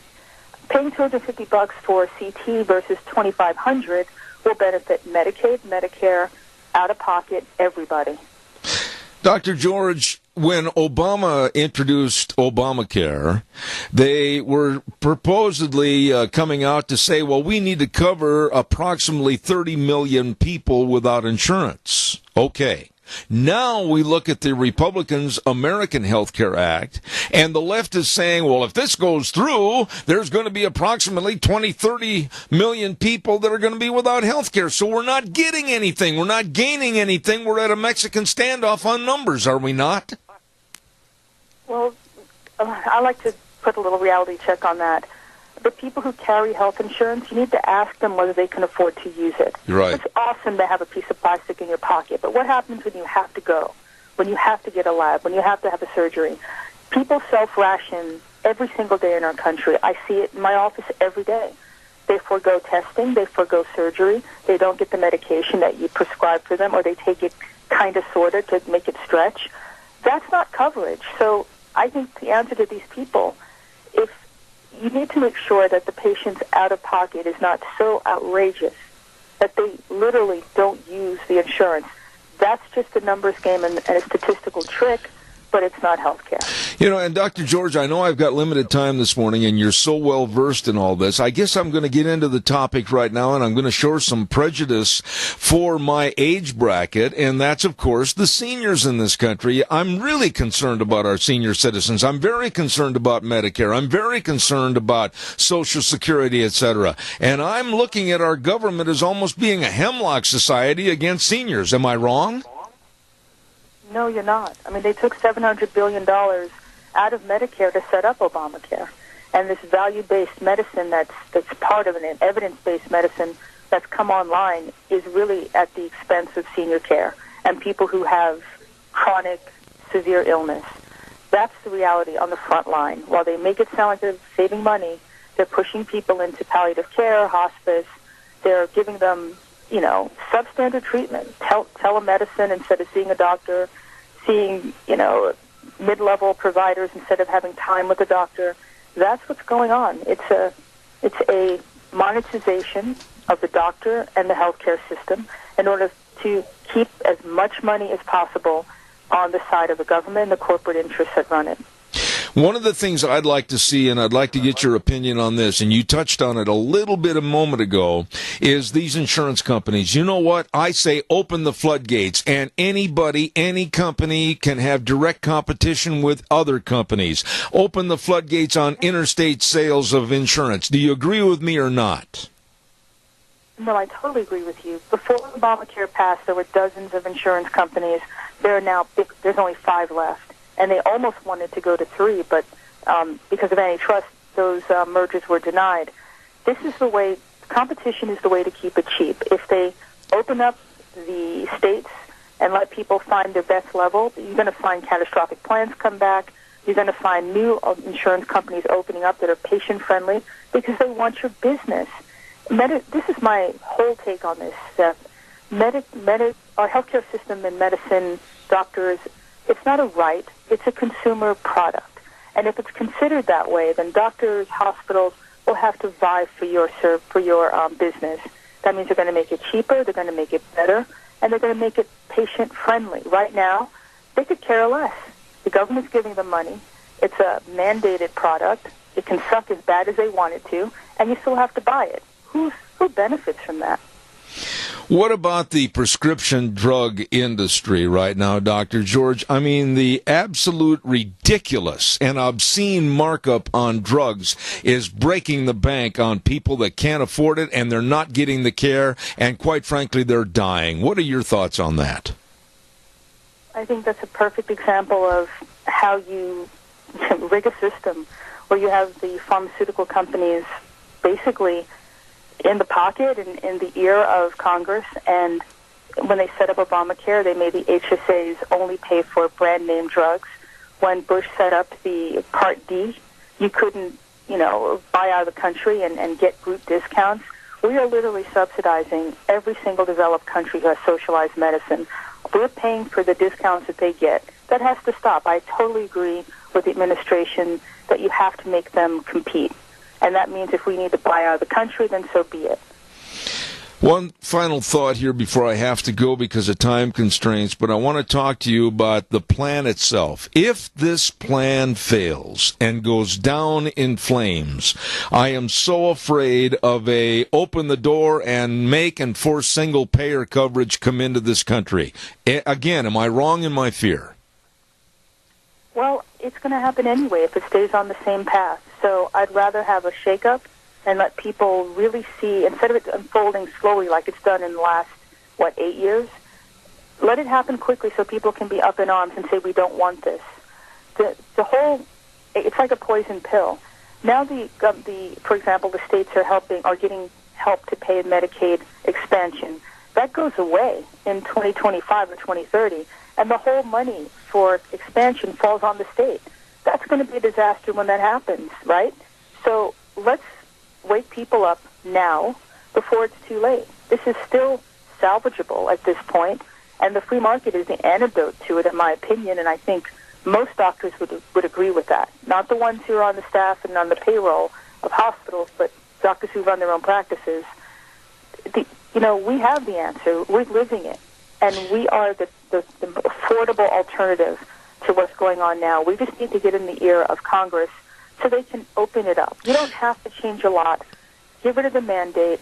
Make it HSAs open outside of the insurance roll so that you can use it for whatever medical service you want, if that's alternative, if that's, going out of the country, whatever you like, and then make it price transparent. Those three things alone, in my opinion, would force the system to become consumer-centered, patient-centered, and cheaper. One final thought, Dr. George, and I've often wondered why they're not doing this, but why not take a senator or a congressman from your area and he selects various doctors that are involved in medicine and maybe out in California, maybe in the Midwest, maybe on the East Coast or whatever, and get the people involved that are in the industry like yourself to provide the insight and the ideas as to how to make this better. Has anyone gone to you and asked for your opinions?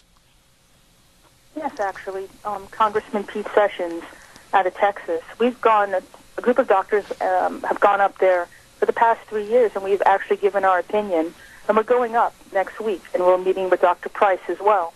And hopefully all of these things that I'm talking to you about will finally hit on ears that will be able to listen and do something. We have an ally, I believe, in Dr. Price. Because of the way the Affordable Care Act is written, he's a czar, which means he can strike regulations and rules, create new ones, which are patient-centered, and we can actually work from the inside. So it's a different environment now. Let's see if we can make some headway for a change. All right, on the last question, on a scale of 1 to 10, where are you on optimism that maybe they can get something good out of the new healthcare system?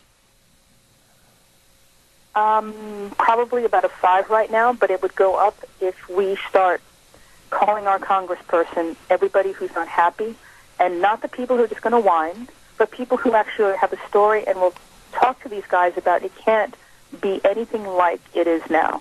For example, they've already gotten rid of the Cadillac tax, which the Republicans had put into the new law, which taxes the best health insurance out there. That's now gone. That's because people are getting involved and they're letting their congressperson know, we're watching you. We will not be voting for you if you do this, if we're not happy. That's how this works. That's how we got the new administration in. Just because they're in doesn't mean we won. You actually still have to do a lot of work, and this is key for everybody in our country. I love this lady. She is phenomenal with her information about healthcare. Dr. Elena George of Atlanta, Georgia. God bless you, and please come back soon. I thoroughly enjoy having you on my program. Anytime. All right. Thank you. Thank you so much. Wonderful, wonderful Dr. Elena George. And believe me, I'm going to have a lot more questions in the future as we see more of the plans and formulation of the new Healthcare Act. Oh, my goodness, we got to get a weather forecast on in here. And the weather is brought to you by Scarrows Meats, 331 North Road, Jerome. And the number, 324-7657, or you can go to scarrowsmeats.com. Oh, my goodness. They have got what they call buckboard bacon, leaner and more economical than traditional bacon with all kinds of different flavors. Oh, my goodness. And then you got to try the breakfast sausages and the brats. Delicious at Scarrows Meats. Don, if you're listening, I'll take a whole bunch. Anyway, you be sure and give them a call or stop over to Scarrows Meats in Jerome. Right now, here's the weather. Well, looks like spring maybe has sprung as temperatures are rising quickly. That means we are still in that flood watch. It is going to be in effect through this afternoon. Here's what we're looking at for today. Looks like partly cloudy skies, high of 64 tonight. It's going to be nice. Looks like partly cloudy skies, low of 38. For tomorrow, mostly sunny skies, high of 69, looking at an overnight low of 39. Then for Wednesday, might want to grab out the shorts. Looks like partly to mostly sunny skies, high of 70. That is your weather forecast for Zeb at the Ranch. Oh, good job, Gina, as always. Thank you very much. And our thanks go out to Scarro's Meats, Don Scarrow and the crew.